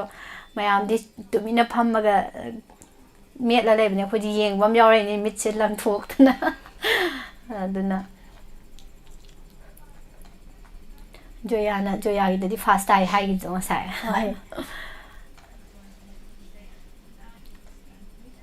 ꯃꯌꯥꯝꯒꯤꯗꯤ ꯊꯥꯖꯤꯜꯂꯛꯄꯁꯤ ꯂꯦꯞꯄ ꯅꯠꯇꯦꯕ ꯑꯩꯈꯣꯏꯗꯤ ꯍꯥꯏꯕ ꯂꯣꯏꯗ꯭ꯔꯤꯉꯩꯗ ꯊꯥꯖꯤꯜꯂꯛꯄꯅ ꯍꯥꯜꯂꯤꯅꯦꯕꯀꯣ ꯑꯗꯨꯅꯅꯦ ꯑꯗꯣ ꯏꯁꯩ ꯑꯃ ꯁꯛꯇꯣꯛꯁꯤꯀꯣ ꯃꯊꯪꯒꯤ ꯏꯁꯩ ꯈꯜꯍꯟꯗ꯭ꯔꯤꯉꯩꯗ ꯑꯗꯨꯝ ꯕꯤꯟꯗꯤꯌꯥꯁꯨ ꯑꯗꯨꯝ ꯁꯛꯄ ꯌꯥꯎꯍꯜꯂꯛꯀꯦ ꯑꯩꯉꯣꯟꯗ ꯕꯤꯟꯗꯤꯌꯥꯅꯕꯨ ꯍꯦꯟꯅ ꯍꯩꯔꯝꯃꯦ ꯌꯦꯡꯁꯤ ꯏꯁꯩꯁꯦ ꯀꯃꯥꯏꯅ ꯇꯧꯕꯅꯣ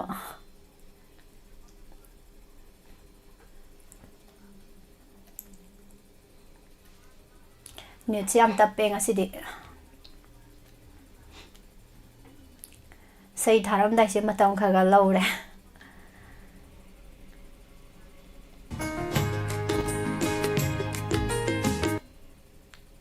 ꯑꯣꯀꯦ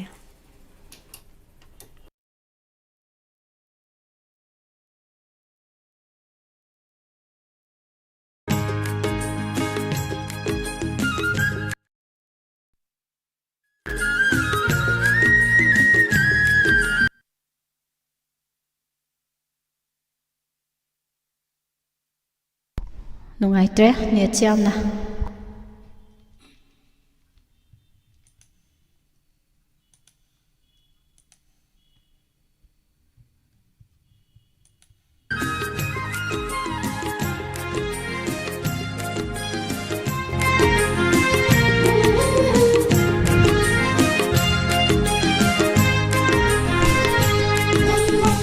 ꯈꯪꯅꯔꯨꯕ ꯃꯤꯀꯨꯞꯇꯒꯤ ꯊꯃꯣꯏ ꯁꯦꯡꯅ ꯅꯨꯡꯁꯤꯔꯨꯔꯦ ꯑꯩꯒꯤ ꯄꯨꯛꯅꯤꯡ ꯂꯝꯍꯦꯟꯕꯁꯤ ꯅꯨꯡꯁꯤꯔꯛꯇ ꯂꯩꯈꯔꯦ ꯈꯪꯅꯔꯨꯕ ꯃꯤꯀꯨꯞꯇꯒꯤ ꯊꯃꯣꯏ ꯁꯦꯡꯅ ꯅꯨꯡꯁꯤꯔꯨꯔꯦ ꯑꯩꯒꯤ ꯄꯨꯛꯅꯤꯡ ꯂꯝꯍꯦꯟꯕꯁꯤ ꯅꯨꯡꯁꯤꯔꯛꯇ ꯂꯩꯈꯔꯦ ꯅꯪꯁꯦ ꯑꯩꯒꯤ ꯑꯣꯏꯖꯒꯦ ꯃꯄꯣꯛ ꯈꯨꯗꯤꯡꯒꯤ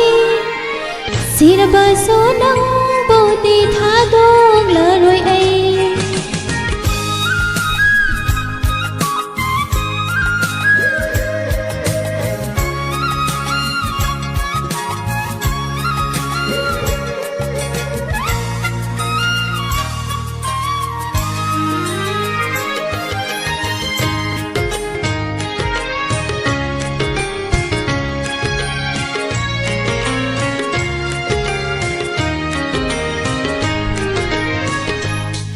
ꯊꯥꯞꯅ ꯃꯤꯔꯝ ꯂꯝꯗꯝꯁꯤꯗ ꯏꯁꯥꯅ ꯏꯁꯥꯕꯨ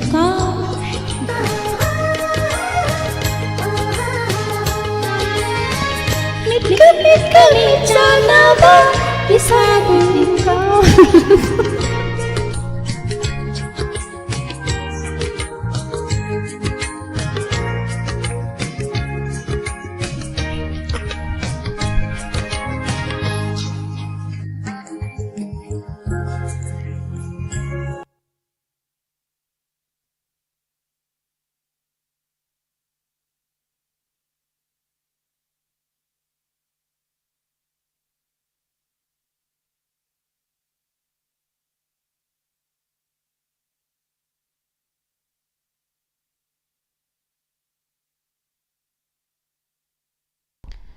ꯉꯥꯛꯄꯤꯒꯅꯤ ꯃꯌꯥꯝ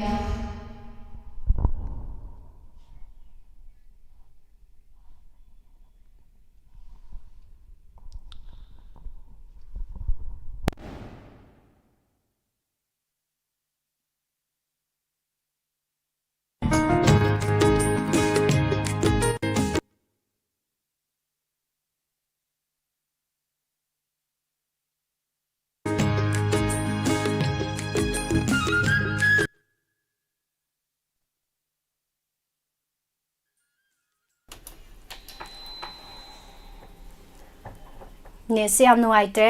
ꯏꯁꯩꯁꯦ ꯑꯩꯈꯣꯏꯒꯤ ꯏꯁꯥꯒꯤ ꯂꯩꯖꯕ ꯇ꯭ꯔꯦꯛ ꯂꯩꯖꯕ ꯏꯁꯩ ꯑꯣꯏꯅ ꯉꯪꯖꯔꯒꯦ ꯆꯞ ꯆꯞ ꯆꯞ ꯆꯞꯇꯅ ꯂꯩꯔꯦ ꯅꯦꯠ ꯅꯨꯡꯉꯥꯏꯇꯕꯅꯤꯅ ꯖꯣꯌꯥꯒꯤ ꯂꯥꯏꯅꯦ ꯀꯜꯂꯦ ꯑꯗꯨꯅꯤ ꯖꯣꯌꯥꯅ ꯌꯦꯅꯤꯡ ꯍꯨꯜꯂꯛꯂꯦ ꯁꯛꯄꯤꯔꯛꯑꯣꯅ ꯍꯥꯏꯈꯤꯕꯅꯦꯕꯀꯣ ꯅꯝꯗꯅ ꯁꯤꯗ ꯑꯗꯨꯝ ꯇꯥꯗ꯭ꯔꯕ ꯀꯩꯅꯣꯝ ꯇꯧꯔꯦ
yening mulakko hulaktaba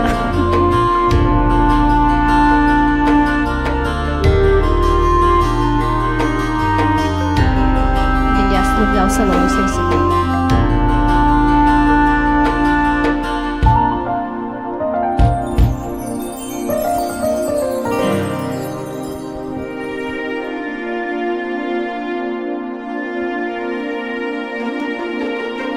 강남여가 눈시바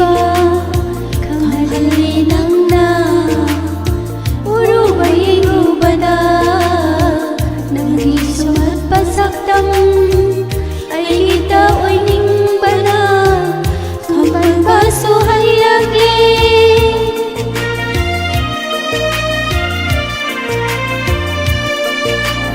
강남여가 눈시바 강하들리 낭나 Urubaying lubada Nangisumat pasaktam Ay kita oining bana Kamban baso hay rake Mikup amataso Kau bangam dare Mikup amataso Kau bangam dare Nangbo Nangbo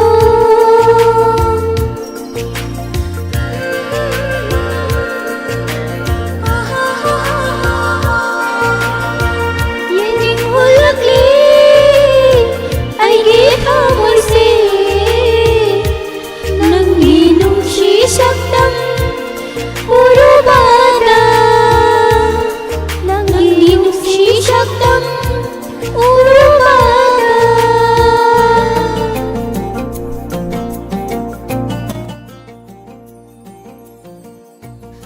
Luis sa law say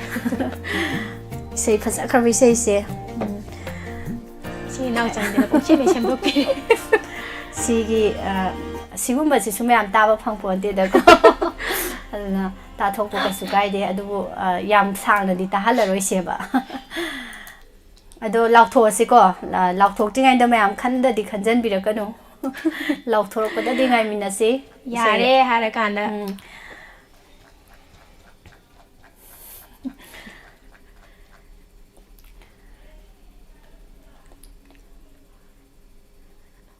Hello, kaya sister.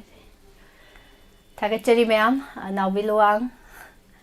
ai kaino tawrage lauthok tabida chat oine irage adui matungda lakpe sei du lokhachage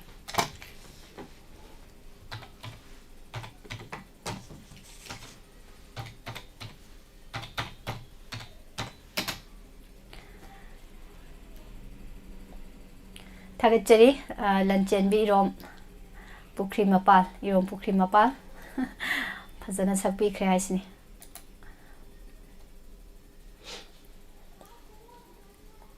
Nungsi nungshi jai ni hai sei do. Je thongam bining thozam. Sakhang na di ngai nang bu Karigi asho nungsiruba Sakhang nadringai nangbo Jema bem na thenglaba chikpa hingom ta tajage Thenglaba chikpa hingo to we sei doram do male Isalani eje numitle ibung sagak pamanjan na hangre sayarani chano swami kumar na sakpa thamoi sengna nuksina si haiduna nuksina raga isai leire iche aina nuksijabi linthoi doeta isai loire sida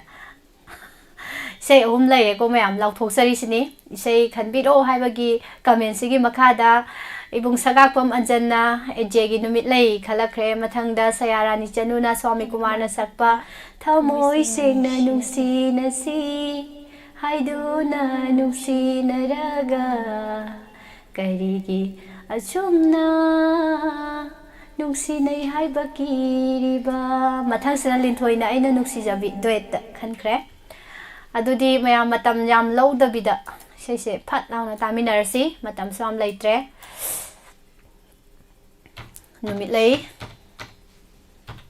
ꯂꯩ ꯍꯥꯏꯔ ꯀꯩꯅꯣꯝ ꯅꯤꯡꯁꯤꯡꯉꯦ ꯑꯩꯈꯣꯏ ꯃꯤꯁ ꯅꯨꯃꯤꯠ ꯂꯩ ꯅꯤꯡꯁꯤꯡꯉꯛꯄꯩ ꯋꯥꯅꯤ ꯌꯥꯝ ꯅꯨꯡꯉꯥꯏꯇꯕꯅꯤ ꯅꯦꯠꯁꯦ ꯉꯁꯤꯁꯦ ꯃꯇꯝꯁꯦ ꯌꯥꯝ ꯂꯧꯋꯦ 이봉 사각밤 안전 호자이 ngakpana khanbirak paisai hojai 이봉 안전세 bindia taram noksari bong isai daminasi phajabani isai se second khar di dum low dore ne jam no ngai tre ngasi de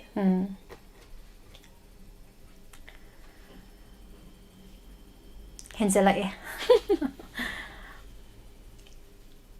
ꯐꯝꯁꯦꯅ ꯕꯅꯥꯕ ꯍꯦꯟꯖꯜꯂꯛꯑꯦ ꯑꯃꯨꯛ ꯍꯟꯇꯣꯛꯎꯔꯦ ꯍꯦꯟꯖꯜꯂꯛꯑꯦ ꯑꯗꯨꯒꯤ ꯐꯤꯕꯝꯗ ꯂꯩꯗꯣꯔꯦ ꯇꯧꯔꯤꯁꯦ ꯉꯁꯤꯁꯦ ꯅꯦꯠꯁꯦ ꯑꯃꯁꯨ ꯁꯤꯜꯍꯧꯗꯕ ꯍꯧꯖꯤꯛ ꯑꯃꯨꯛ ꯁꯤꯜꯂꯒꯗꯤ ꯂꯥꯏꯚꯁꯦ ꯑꯃꯨꯛ ꯇꯠꯇꯣꯏꯅꯦ ꯑꯗꯨꯅ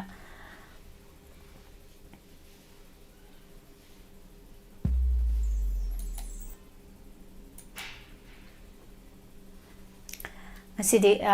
ꯌꯨꯇ꯭ꯌꯨꯕꯇꯒꯤ ꯀꯔꯥꯎꯀꯦ ꯊꯥꯔꯒ ꯏꯁꯩ ꯉꯪꯕꯁꯦ ꯌꯥꯔꯣꯏꯗꯧꯔꯤ ꯌꯥꯝ ꯅꯨꯡꯉꯥꯏꯖꯗꯕ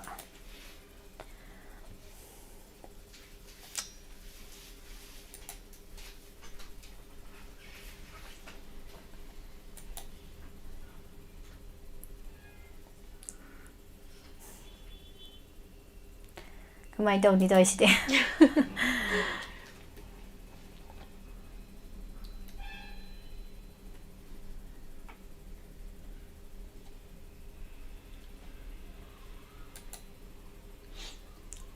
그이더우리 하버노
Habidrava surang la ꯃꯅꯥꯛꯇ ꯑꯔꯦꯞꯄ ꯄꯨꯛꯆꯦꯜꯅꯤ ꯑꯩꯇꯅ ꯈꯪꯉꯤ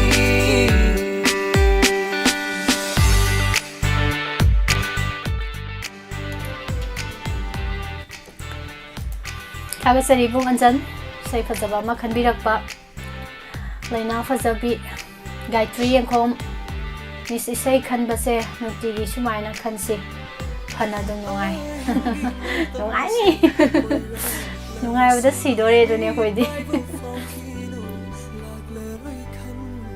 ꯃꯊꯪꯗꯗꯤ ꯂꯣꯇꯔꯤ ꯑꯣꯏꯅ ꯇꯧꯔꯁꯤ ꯑꯗꯨꯅ ꯅꯨꯡꯉꯥꯏꯗꯧ ꯃꯥꯜꯂꯦ ꯁꯤꯔꯥꯝ ꯅꯕꯆꯟꯗ꯭ꯔꯅ ꯍꯥꯟꯅ ꯇꯥꯔꯨꯗꯦ ꯗꯥꯏꯃꯟ ꯇꯤꯚꯤ ꯆꯦꯅꯦꯜꯁꯤꯗꯤ ꯌꯥꯝ ꯅꯨꯡꯉꯥꯏꯕ ꯑꯣꯏꯔꯝꯃꯦ ꯁꯣ ꯊꯥꯒꯠꯆꯔꯤ ꯄꯨꯛꯅꯤꯡ ꯊꯧꯒꯠꯄꯤꯕ ꯁꯄꯣꯔꯠ ꯇꯧꯕꯤꯕ ꯑꯟꯖꯂꯤ ꯆꯤꯡꯊꯥꯝ ꯊꯣꯏꯕꯤ ꯗꯦꯕꯤ ꯏꯔꯣꯝ ꯕꯤꯅꯣꯗ ꯀꯨꯃꯥꯔ ꯏꯁꯩ ꯐꯖꯈꯤ ꯍꯥꯏꯕꯤ ꯊꯥꯒꯠꯆꯔꯤ ꯖꯤꯅꯥ ꯂꯨꯋꯥꯡ ꯆꯟꯊꯣꯏ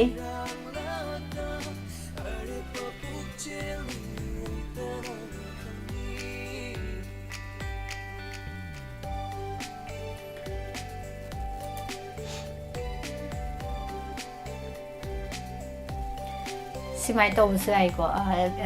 ꯕꯤꯟꯗ꯭ꯌꯥ ꯀꯩꯅꯣ ꯇꯧꯔꯕ ꯑꯩꯈꯣꯏꯅ ꯆꯥꯠꯇ ꯂꯩꯕ ꯃꯤ 10 ꯈꯟꯒꯠꯂꯦꯗꯅꯀꯣ ꯃꯤ 10ꯁꯤ ꯂꯝꯖꯦꯟ ꯊꯥꯅꯕ 10ꯁꯤ ꯈꯛꯇꯪ ꯈꯜꯂꯛꯀꯗꯕ ꯑꯗꯨꯗ 10ꯗꯨꯗꯒꯤ 3 ꯂꯧꯈꯠꯀꯗꯕꯀꯣ ꯀꯌꯥꯝ ꯍꯩꯒꯦꯗꯣ ꯌꯦꯡꯊꯣꯛꯄ ꯑꯇꯩꯅ ꯑꯃꯨꯛ ꯈꯟꯗꯕꯤꯗ ꯇꯨꯃꯤꯟ ꯂꯩꯍꯟꯕ 10 ꯁꯨꯃꯥꯏꯅ ꯑꯗꯨꯝ ꯂꯥꯏꯞꯇ ꯌꯥꯎꯔꯛꯄ ꯌꯥꯎꯔꯤꯕꯁꯤꯡꯗꯨꯒꯤ ꯃꯔꯛꯇꯒꯤ ꯃꯤꯁ ꯑꯩꯅ 3rd ꯇꯥꯏ ꯃꯤꯁ ꯆꯥꯠꯇ ꯌꯦꯡꯉꯣ ꯃꯌꯥꯝꯗꯁꯨ ꯍꯪꯕꯤꯌꯣ ꯑꯩꯈꯣꯏ ꯁꯤꯗ ꯎꯔꯤꯁꯤꯒ ꯃꯥꯟꯅꯔꯣꯏꯌꯦ ꯀꯀꯥ ꯃꯊꯪ ꯃꯄꯣꯛꯇ ꯇꯥꯗꯣꯔꯦ ꯑꯩꯒꯤ ꯏꯁꯩꯗꯣ ꯌꯥꯗ꯭ꯔꯦ ꯃꯊꯪ ꯃꯄꯣꯛ ꯍꯥꯏꯃꯟꯗ꯭ꯔꯥ ꯑꯗꯨꯁꯨ ꯅꯦꯅꯦ ꯕꯤꯅꯣꯗꯤꯅꯤ ꯈꯣꯝꯗ꯭ꯔꯥꯝ ꯃꯤꯁ ꯑꯅꯧꯕꯒꯤ ꯃꯤꯡ ꯕꯤꯟꯗ꯭ꯌꯥ ꯍꯥꯏꯕ꯭ꯔꯣ ꯍꯥꯏꯕꯤꯔꯛꯏ ꯍꯣꯏ ꯅꯦꯅꯦ ꯕꯤꯟꯗ꯭ꯌꯥ ꯍꯥꯏꯕꯅꯤ ꯏꯌꯥꯝꯕ ꯄꯨꯟꯁꯤꯕ ꯊꯥꯒꯠꯆꯔꯤ ꯅꯥꯎꯕꯤ ꯂꯨꯋꯥꯡ ꯃꯥꯂꯪꯕ ꯀ꯭ꯔꯁ ꯃꯤꯡꯁꯦ ꯌꯥꯝ ꯐꯖꯩ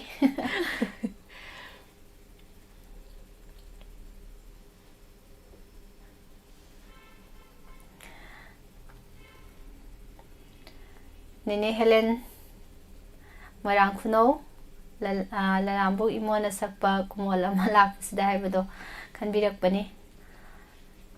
ꯆꯦ ꯇꯣꯝꯕꯤꯁꯅꯥ ꯂꯛꯁꯃꯤꯒꯤ ꯀꯅꯥꯒꯤ ꯊꯣꯡꯖꯤꯜꯗ ꯂꯦꯞꯂꯨꯅꯤ ꯍꯥꯏꯕ ꯏꯁꯩ ꯈꯟꯕꯤꯔꯛꯄꯅꯤ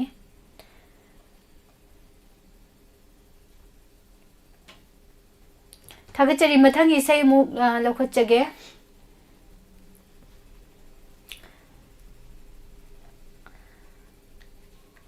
ꯎꯄꯥꯏ ꯂꯩꯈꯤꯗꯦ ꯖꯣꯌꯥ ꯏꯁꯩ ꯇꯥꯃꯤꯟꯅꯁꯤ ꯃꯊꯪꯒꯤ ꯏꯁꯩꯁꯤꯅ ꯀꯅꯥꯅꯅꯣ ꯈꯟꯕꯤꯔꯛꯈꯤꯕꯗꯣ ꯁꯌꯥꯔꯥꯅꯤ ꯆꯅꯨꯅ ꯈꯟꯕꯤꯔꯛꯄꯗꯨꯅꯤ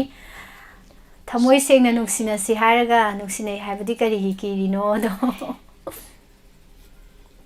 ꯌꯥꯎꯕꯅꯤ ꯃꯁꯦ ꯑꯩ ꯊꯦꯡꯅꯈ꯭ꯔꯦ ꯕꯤꯟꯌꯥ ꯊꯦꯡꯅꯈ꯭ꯔꯕ ꯑꯩꯉꯣꯟꯗꯗꯤ ꯊꯦꯡꯅꯗ꯭ꯔꯤ ꯏꯆꯦ ꯁꯨꯝ ꯏꯁꯥꯒꯤ ꯅꯠꯇꯦꯀꯣ ꯁꯨꯝ ꯁꯨꯃꯥꯏꯅ ꯇꯧꯕꯁꯦ ꯊꯦꯡꯅꯩꯌꯦꯕ ꯈꯪꯍꯟꯅꯤꯡꯗꯕ ꯍꯥꯏꯇꯥꯔꯦꯅꯦ ꯅꯨꯡꯁꯤꯅꯩꯒ ꯍꯥꯏꯕꯁꯦ ꯀꯩꯒꯤꯅꯣꯗꯤ ꯑꯔꯣꯠꯄ ꯑꯣꯏꯅ ꯊꯝꯅꯤꯡꯕ ꯂꯩ ꯊꯦꯡꯅꯈ꯭ꯔꯦ ꯊꯥꯒꯠꯆꯔꯤ ꯁꯌꯥꯔꯥꯅꯤ ꯏꯁꯩ ꯃꯇꯦꯛ ꯑꯃꯃꯨꯛ ꯇꯥꯃꯤꯟꯅꯁꯤ ꯁ꯭ꯋꯥꯃꯤ ꯀꯨꯃꯥꯔꯒꯤ ꯈꯣꯟꯖꯦꯜꯗ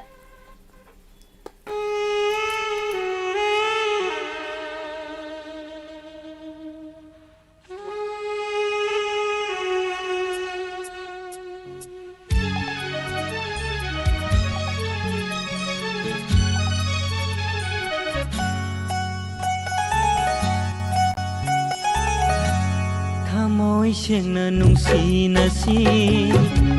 ꯍꯥꯏꯗꯨꯅ ꯅꯨꯡꯁꯤꯅꯔꯒ ꯀꯔꯤꯒꯤ ꯃꯤꯃꯥꯡꯗ ꯅꯨꯡꯁꯤꯅꯩ ꯍꯥꯏꯕ ꯀꯤꯔꯤꯕ ꯊꯃꯣꯏ ꯁꯦꯡꯅ ꯅꯨꯡꯁꯤꯅꯁꯤ ꯍꯥꯏꯗꯨꯅ ꯅꯨꯡꯁꯤꯅꯔꯒ ꯀꯔꯤꯒꯤ ꯃꯤꯃꯥꯡꯗ ꯅꯨꯡꯁꯤꯅꯩ ꯍꯥꯏꯕ ꯀꯤꯔꯤꯕ ꯑꯗꯨꯝꯅ ꯑꯩꯕꯨ ꯏꯀꯥꯏꯕ ꯄꯤꯔꯒ ꯅꯪꯒꯤ ꯊꯃꯣꯏꯅ ꯑꯄꯦꯟꯕ ꯑꯣꯏꯔ ꯑꯣꯏꯔꯕꯔꯥ ꯊꯃꯣꯏ ꯁꯦꯡꯅ ꯅꯨꯡꯁꯤꯅꯁꯤ ꯍꯥꯏꯗꯨꯅ ꯅꯨꯡꯁꯤꯅꯔꯒ ꯀꯔꯤꯒꯤ ꯃꯤꯃꯥꯡꯗ ꯅꯨꯡꯁꯤꯅꯩ ꯍꯥꯏꯕ ꯀꯤꯔꯤꯕ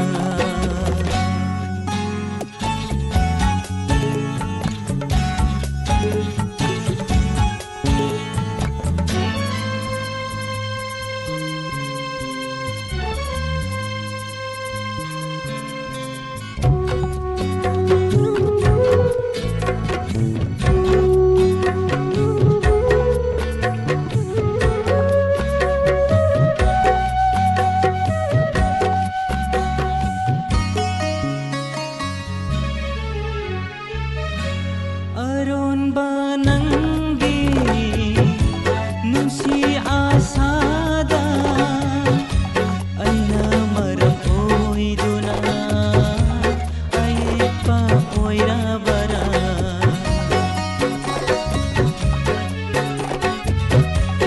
ꯑꯔꯣꯟꯕ ꯅꯪꯒꯤ ꯅꯨꯡꯁꯤ ꯑꯁꯥꯗ ꯑꯩꯅ ꯃꯔꯝ ꯑꯣꯏꯗꯨꯅ ꯑꯌꯦꯠꯄ ꯑꯣꯏꯔꯕꯔꯥ ꯋꯥꯔꯛꯄ ꯉꯝꯗ꯭ꯔꯕ ꯑꯩꯒꯤ ꯅꯨꯡꯁꯤꯕꯅ ꯆꯤꯛꯂꯕ ꯅꯪꯒꯤ ꯋꯥꯈꯜꯕꯨ ꯀꯥꯏꯍꯜꯂꯕꯔꯥ ꯊꯃꯣꯏ ꯁꯦꯡꯅ ꯅꯨꯡꯁꯤꯅꯁꯤ ꯌꯥꯝꯅ ꯐꯖꯕ ꯏꯁꯩꯅꯤ ꯁꯌꯥꯔꯥꯅꯤꯅ ꯈꯟꯕꯤꯔꯛꯄꯅꯤ ꯁꯌꯥꯔꯥꯅꯤꯒ ꯍꯥꯏꯕꯁꯦ ꯂꯩꯁꯥꯕꯤ ꯃꯆꯥ ꯏꯟꯈꯠꯂꯛꯄꯒ ꯃꯥꯜꯂꯦ ꯍꯥꯎ ꯃꯥꯜꯂꯦ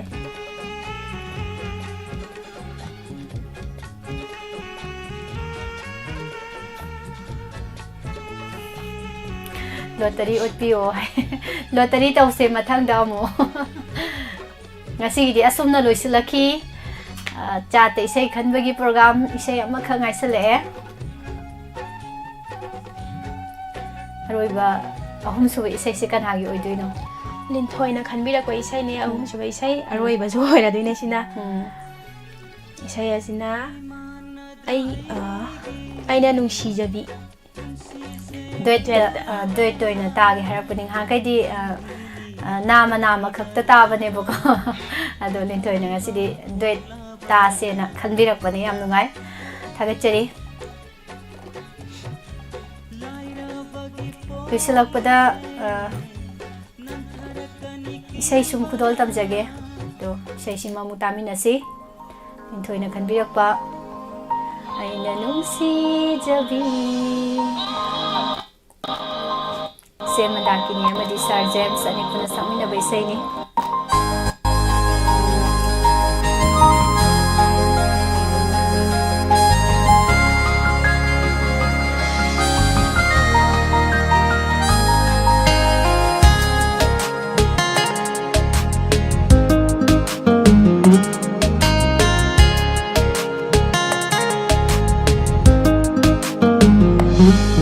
ꯑꯩꯅ ꯅꯨꯡꯁꯤꯖꯕꯤ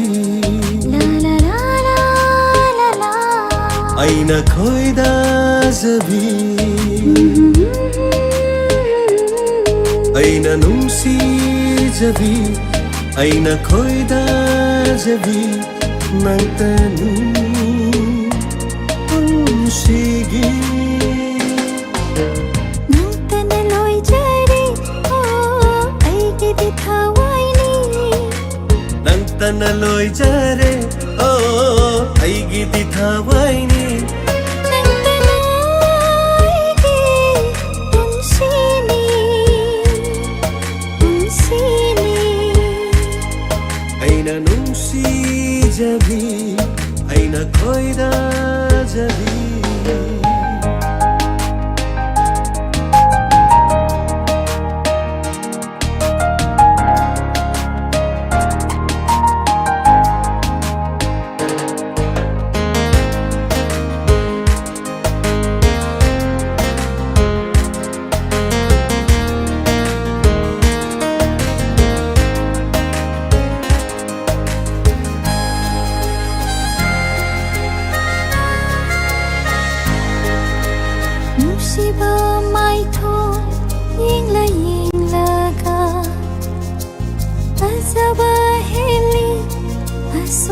sum Musiba satam Yingla ka Asaba hilagi Asum asum Nanggu nusirubay oiramale Nanggu yeningduna talaire Nanggu nusirubay oiramale Nanggu yeningduna talaire Nang tanay di unsini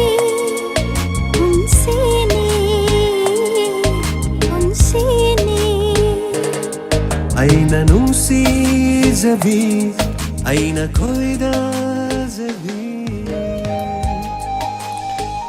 Taram nuksari oli Nasi khakta yawani haiba mali comment se Aina nuksijabi aina khoidajabi Joya khakta ni Soido sidi Doi haiba yaida Aina nuksijabi Aina khoidajabi Mayam loinamaknena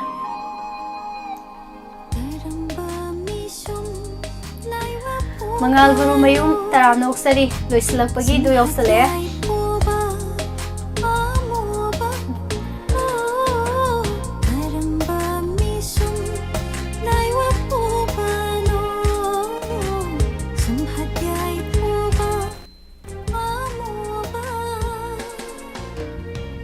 Waidanabi nangi maitun Wairaunabi nangi misna Waidanabi nangi maitun Wairaunabi nangi misna Zoyan hai se thazaru nuzit ai ga kaisu mana da bane ai di yam saugan da bane do Zoya de saugan bane Honey baby boy taram nuksari ado isay matanggal an thawang budana bindia lo sila ko sida Aina koidajabi Loislak pa say kaino to bani say ay mamang da so hanang khrabi say ama ibung somananda na say si mangang biro na khanbire ibung na nusibi bagine na khanjai say ay nangang budo yam taninge na hai mamang da ta do yam nungai gi na phajawai na tawai say khusak to ado mate ama sum ngangjarake loislak pa sida do media su isai sum track yaw to bo su ko mayam da loislak pa dai sai mate ama ngang biu ado isai sida media su dum phar di dum yawslak pa yai ko ai ngang du isai se thaga chari mayam pumna mak matam su kabo hele do ibung somananda da dedicate tawjage isai se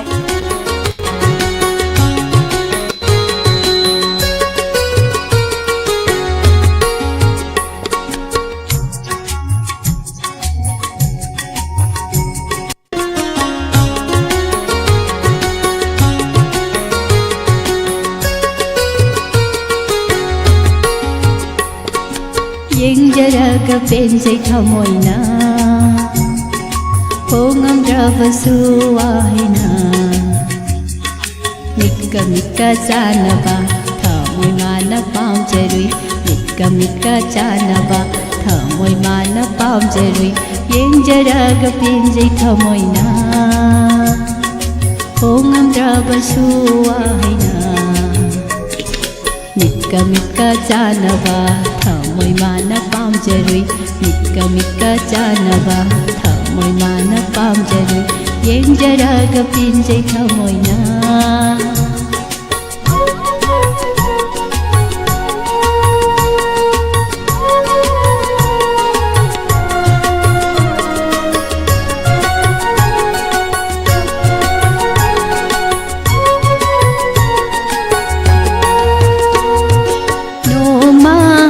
Phongdokke khanjaba aigi thamoida leijaba noma phongdokke khanjaba aigi thamoida leijaba haingamdana hanjaba aina haingamdana hanjaba aina khangiroi singena hati Kami don singin ꯌꯦꯡꯖꯔꯒ ꯄꯦꯟꯖꯩ ꯊꯃꯣꯏꯅ ꯍꯣꯡꯉꯝꯗ꯭ꯔꯕꯁꯨ ꯋꯥꯍꯩꯅ ꯃꯤꯠꯀ ꯆꯥꯟꯅꯕ ꯊꯃꯣꯏ ꯃꯥꯅ ꯄꯥꯝꯖꯔꯨꯏ ꯃꯤꯠꯀ ꯆꯥꯟꯅꯕ ꯊꯃꯣꯏ ꯃꯥꯅ ꯄꯥꯝꯖꯔꯨꯏ ꯌꯦꯡꯖꯔꯒ ꯄꯦꯟꯖꯩ ꯊꯃꯣꯏꯅ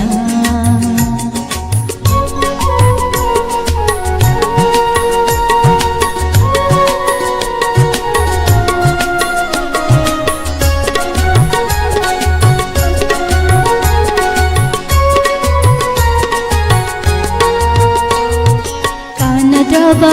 ꯑꯩꯒꯤ ꯋꯥꯈꯜꯅꯤ ꯑꯔꯦꯝꯕ ꯑꯩꯒꯤ ꯑꯁꯥꯅꯤ ꯀꯥꯟꯅꯗ꯭ꯔꯕ ꯑꯩꯒꯤ ꯋꯥꯈꯜꯅꯤ ꯑꯔꯦꯝꯕ ꯑꯩꯒꯤ ꯑꯁꯥꯅꯤ ꯐꯪꯂꯔꯣꯏ ꯍꯟꯗꯛ ꯃꯄꯣꯛꯀꯤ ꯐꯪꯂꯔꯣꯏ ꯍꯟꯗꯛ ꯃꯄꯣꯛꯀꯤ ꯅꯤꯡꯖꯕ ꯑꯁꯥ ꯀꯥꯏꯔꯅꯤ ꯅꯤꯡꯖꯕ ꯑꯁꯥ ꯀꯥꯏꯔꯅꯤ ꯌꯦꯡꯖꯔꯒ ꯄꯦꯟꯖꯩ ꯊꯃꯣꯏꯅ ꯍꯣꯡꯉꯝꯗ꯭ꯔꯕꯁꯨ ꯋꯥꯍꯩꯅ ꯃꯤꯠꯀ ꯆꯥꯟꯅꯕ ꯊꯃꯣꯏ ꯃꯥꯅ ꯄꯥꯝꯖꯔꯨꯏ ꯃꯤꯠꯀ ꯆꯥꯟꯅꯕ ꯊꯃꯣꯏ ꯃꯥꯅ ꯄꯥꯝꯖꯔꯨꯏ ꯌꯦꯡꯖꯔꯒ ꯄꯦꯟꯖꯩ ꯊꯃꯣꯏꯅ ꯌꯦꯡꯖꯔꯒ ꯄꯦꯟꯖꯩ ꯊꯃꯣꯏꯅ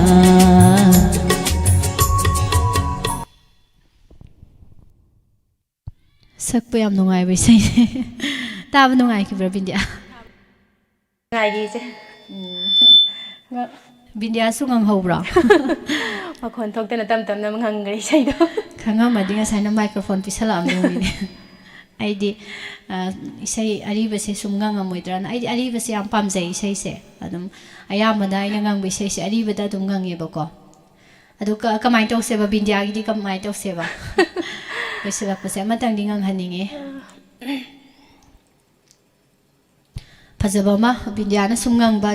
ꯌꯨꯝꯗ ꯀꯔꯤꯗ ꯁꯨꯝ ꯉꯪꯕ ꯏꯁꯩ ꯑꯃ ꯇꯥꯁꯦ ꯁꯨꯝ ꯈꯜꯂꯨꯀꯣ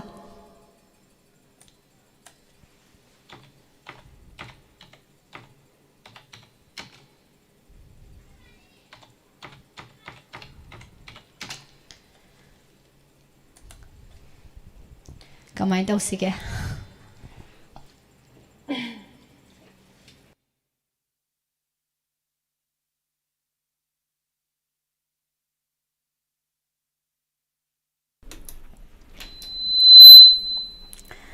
ꯊꯥꯒꯠꯆꯔꯤ ꯕꯤꯟꯗꯤꯌꯥꯁꯦ ꯃꯇꯨꯡ ꯃꯈꯥ ꯇꯥꯔꯛꯄꯗ ꯑꯣꯏꯅ ꯏꯁꯩꯁꯦ ꯉꯪꯉꯒꯦꯅ ꯍꯥꯏꯔꯦ ꯃꯌꯥꯝ ꯑꯗꯣ ꯄꯣꯠꯍꯥꯞ ꯑꯣꯏꯅ ꯃꯇꯦꯛ ꯑꯃꯒ ꯍꯥꯞꯄꯝꯃꯁꯦ ꯑꯗꯣ ꯃꯥꯏꯀ꯭ꯔꯣꯐꯣꯟ ꯄꯥꯏꯁꯜꯂꯣ ꯕꯤꯟꯗꯤꯌꯥ ꯑꯗꯨꯒ ꯁꯨꯝ ꯍꯩꯔꯗꯤꯀꯣ ꯐꯨꯜ ꯑꯣꯏꯒꯗꯕ ꯅꯠꯇꯦ ꯑꯔꯣꯏꯕꯒꯤ ꯏꯁꯩꯁꯤꯗꯤ ꯕꯤꯟꯗꯤꯌꯥꯗ ꯁꯨꯝ ꯇꯟꯖꯥ ꯑꯃ ꯄꯤꯔꯨꯔꯒ ꯊꯛ ꯂꯥꯎ ꯂꯣꯏꯁꯤꯟꯈꯤꯕꯗꯣ ꯅꯨꯡꯉꯥꯏꯇ꯭ꯔꯦꯕ ꯕꯤꯟꯗꯤꯌꯥꯅꯁꯨ ꯉꯪꯉꯛꯇ꯭ꯔꯕꯅꯤꯅ ꯑꯗꯨꯅ ꯇ꯭ꯔꯦꯛ ꯑꯃ ꯑꯩ ꯑꯗꯨꯝ ꯊꯥꯔꯛꯑꯒꯦ ꯑꯗꯣ ꯌꯥꯎꯁꯜꯂꯣ ꯖꯣꯌꯥꯅ ꯍꯥꯏꯁꯨꯗ꯭ꯔꯥ ꯃꯤꯁ ꯑꯅꯧꯕꯤ ꯁꯛꯂꯛꯑꯣ ꯇꯥꯕ ꯅꯨꯡꯉꯥꯏꯌꯦ ꯃꯤꯁꯀꯤ ꯏꯁꯩ ꯍꯥꯏꯁꯦ ꯏꯁꯩ ꯇꯥꯕ ꯍꯩꯔꯕ ꯉꯥꯛꯇꯅꯤ ꯗꯥꯏꯃꯟ ꯐꯦꯃꯤꯂꯤ ꯊꯥꯒꯠꯆꯔꯤ ꯑꯗꯣ ꯕꯤꯟꯗꯤꯌꯥꯅ ꯉꯪꯗ꯭ꯔꯕꯅꯤꯅ ꯑꯩꯈꯣꯏꯅ ꯑꯗꯨꯝ ꯉꯪꯃꯤꯟꯅꯔꯛꯑꯒꯦ ꯃꯃꯥ ꯁꯨꯁꯤꯂꯥ ꯎꯀ꯭ꯔꯝ ꯊꯥꯒꯠꯆꯔꯤ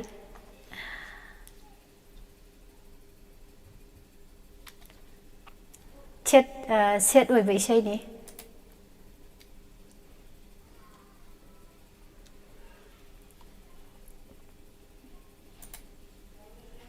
ꯏꯁꯩꯁꯦ ꯃꯌꯥꯝ ꯃꯃꯥꯡꯉꯩ ꯇꯥꯈꯤꯕ꯭ꯔꯥ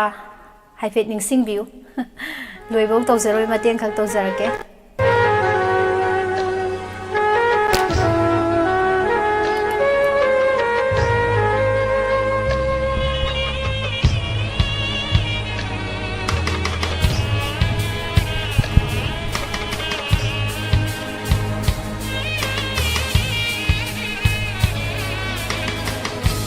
lúc mai đây oliva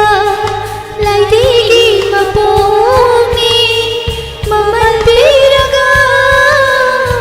lại đi khi nago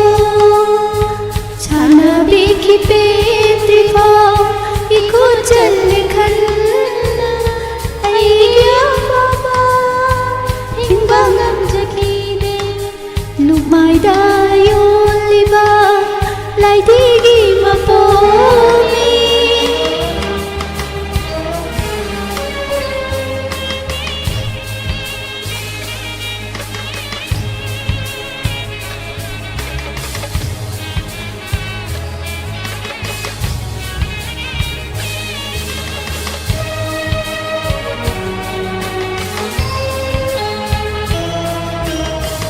ꯊꯥꯖꯍꯟꯈꯤ ꯅꯪꯕꯨ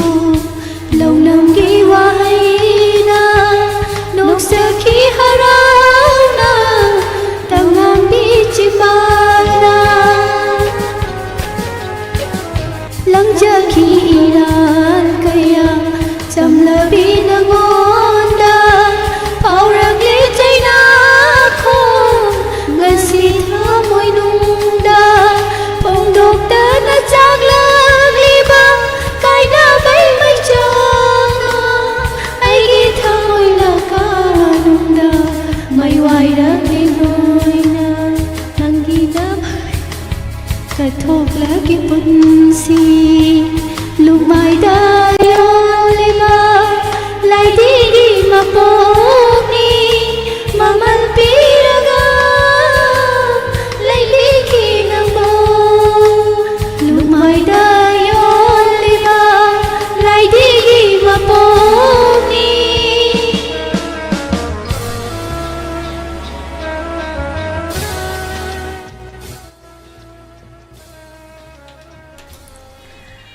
ꯊꯥꯒꯠꯆꯔꯤ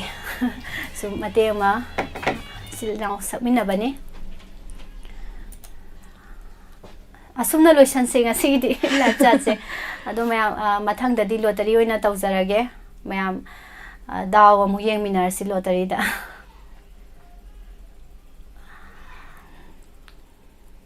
ꯑꯗꯨꯅ ꯃꯌꯥꯝ ꯃꯊꯪꯗꯗꯤ ꯈꯨꯄꯤꯒꯤ ꯊꯣꯏꯗꯣꯛꯄ ꯑꯋꯥꯕ ꯂꯩꯔꯔꯣꯏ ꯏꯁꯩ ꯑꯃꯃꯝꯇꯪ ꯊꯛ ꯊꯛ ꯊꯥꯖꯤꯜꯂꯛꯑ ꯂꯣꯏꯔꯦ ꯑꯗꯨꯒ ꯂꯣꯇꯔꯤꯗꯒꯤ ꯂꯧꯈꯠꯂꯒ ꯍꯥꯏꯅ ꯂꯧꯈꯠꯂꯒ ꯃꯌꯥꯝ ꯑꯗꯨꯝ ꯄꯥꯊꯣꯛꯄꯤꯔꯣ ꯑꯩꯈꯣꯏꯅ ꯄꯥꯊꯣꯛꯇ꯭ꯔꯁꯨ ꯑꯋꯥꯕ ꯏꯁꯩ ꯇꯥꯅꯤꯡꯗꯦ ꯍꯥꯏꯁꯤꯅꯤ ꯂꯩꯅꯥ ꯐꯖꯕꯤꯅ ꯑꯋꯥꯕ ꯏꯁꯩ ꯇꯥꯅꯤꯡꯗ꯭ꯔꯗꯤ ꯀꯔꯤ ꯏꯁꯩ ꯇꯥꯅꯤ ꯀꯔꯤ ꯏꯁꯩ ꯇꯥꯅꯤ ꯑꯋꯥꯗꯕ ꯑꯝꯇ ꯈꯜꯂꯧꯗꯅ ꯒꯣꯄꯥꯜ ꯈꯨꯃꯟ ꯋꯥꯗꯕ ꯑꯝꯇ ꯈꯜꯂꯧꯗꯅ ꯕꯤꯟꯗꯤꯌꯥ ꯑꯋꯥꯕ ꯏꯁꯩ ꯇꯥꯅꯤꯡꯗꯦ ꯍꯥꯏꯁꯤꯅꯤ ꯂꯩꯅꯥ ꯐꯖꯕꯤꯅ ꯍꯣꯏ ꯃꯤꯡꯁꯨ ꯌꯥꯝ ꯐꯖꯩ ꯋꯥꯗꯕ ꯏꯁꯩꯁꯦ ꯋꯥꯗꯕ ꯏꯁꯩꯁꯦ ꯀꯔꯤ ꯂꯩ ꯀꯔꯤꯗ ꯇꯥꯗꯣꯏꯅꯣ ꯈꯪꯗ꯭ꯔꯦ ꯅꯪꯅ ꯏꯅꯥꯛꯇ ꯐꯝꯗꯨꯅ ꯅꯨꯡꯁꯤ ꯋꯥꯔꯤ ꯁꯥꯕꯁꯦ ꯍꯦꯟꯅ ꯑꯗꯨꯝ ꯑꯩꯁꯦ ꯐꯖꯊꯣꯛꯍꯜꯂꯦ ꯊꯋꯥꯏꯁꯦ ꯑꯣꯟꯊꯣꯛꯅ ꯅꯨꯡꯉꯥꯏꯍꯜꯂꯦ ꯅꯈꯣꯏꯅ ꯑꯗꯨꯝꯅ ꯀꯃꯦꯟꯕꯨ ꯄꯤꯔꯛꯄ ꯑꯩꯗꯤ ꯌꯥꯝꯅ ꯁꯨꯃꯥꯏꯅ ꯂꯣꯏꯁꯤꯜꯂꯁꯤ ꯁꯤꯅ ꯍꯦꯛ ꯐꯔꯦ ꯅꯨꯡꯉꯥꯏꯕ ꯏꯁꯩ ꯇꯥꯈ꯭ꯔꯦ ꯁꯤꯅ ꯅꯨꯡꯉꯥꯏꯕ ꯏꯁꯩ ꯇꯥꯔꯦ ꯊꯥꯒꯠꯆꯔꯤ ꯃꯌꯥꯝ ꯄꯨꯝꯅꯃꯛ ꯄꯨꯡ 5 ꯇꯥꯁꯜꯂꯛꯑꯦ ꯆꯦꯜꯍꯧꯔꯒꯦ ꯃꯌꯥꯝꯁꯨ ꯅꯨꯡꯉꯥꯏ ꯅꯨꯡꯉꯥꯏꯅ ꯇꯦꯛꯇ ꯀꯥꯏꯗꯅ ꯂꯩꯕꯤꯌꯨ ꯁꯤꯟꯊꯥ ꯄꯥꯡꯊꯣꯛꯄꯤꯌꯨ ꯇꯧꯔꯨꯕ ꯈꯨꯗꯤꯡ ꯃꯥꯏ ꯄꯥꯛꯄꯤꯌꯨ ꯅꯨꯃꯤꯗꯥꯡꯒꯤ ꯄ꯭ꯔꯣꯒ꯭ꯔꯥꯝ ꯅꯪꯅꯕ ꯃꯊꯦꯜ ꯑꯍꯥꯎꯕ ꯁꯦꯝ ꯁꯥꯕꯤꯗꯅ ꯆꯥꯊꯣꯛꯄꯤꯔꯒ ꯅꯨꯃꯤꯗꯥꯡꯒꯤ ꯊꯧꯔꯝꯗ ꯑꯃꯨꯛ ꯂꯨꯝꯅ ꯐꯩꯖꯨꯞ ꯆꯤꯡꯈꯠꯂꯒꯕꯨ ꯑꯣꯏꯔꯣ ꯃꯩ ꯇꯤꯛꯑꯒꯕꯨ ꯑꯣꯏꯔꯣ ꯄ꯭ꯔꯣꯒ꯭ꯔꯥꯝ ꯑꯃꯨꯛ ꯌꯥꯎꯃꯤꯟꯅꯁꯤ ꯊꯥꯒꯠꯆꯔꯤ ꯍꯧꯖꯤꯛꯀꯤꯗꯤ ꯂꯥꯏꯞ ꯆꯥꯠ ꯄ꯭ꯔꯣꯒ꯭ꯔꯥꯝ ꯂꯣꯏꯁꯤꯟꯖꯔꯒꯦ ꯃꯌꯥꯝ ꯄꯨꯝꯅꯃꯛ ꯉꯁꯤꯒꯤ ꯊꯧꯔꯝ ꯃꯄꯨꯡ ꯐꯥꯍꯟꯕꯤꯈꯤꯕꯁꯤꯡ ꯍꯟꯅ ꯍꯟꯅ ꯊꯥꯒꯠꯆꯕꯒ ꯂꯣꯏꯅꯅ ꯃꯌꯥꯝꯕꯨ ꯄꯨꯁꯄꯔꯥꯅꯤ ꯂꯥꯏꯁ꯭ꯔꯝ ꯑꯃꯗꯤ ꯕꯤꯟꯗꯤꯌꯥ ꯄꯨꯈ꯭ꯔꯝꯕꯝ ꯅꯤꯅ ꯑꯃꯨꯛꯀꯁꯨ ꯍꯟꯅ ꯃꯌꯥꯝꯕꯨ ꯈꯨꯔꯨꯝꯖꯔꯤ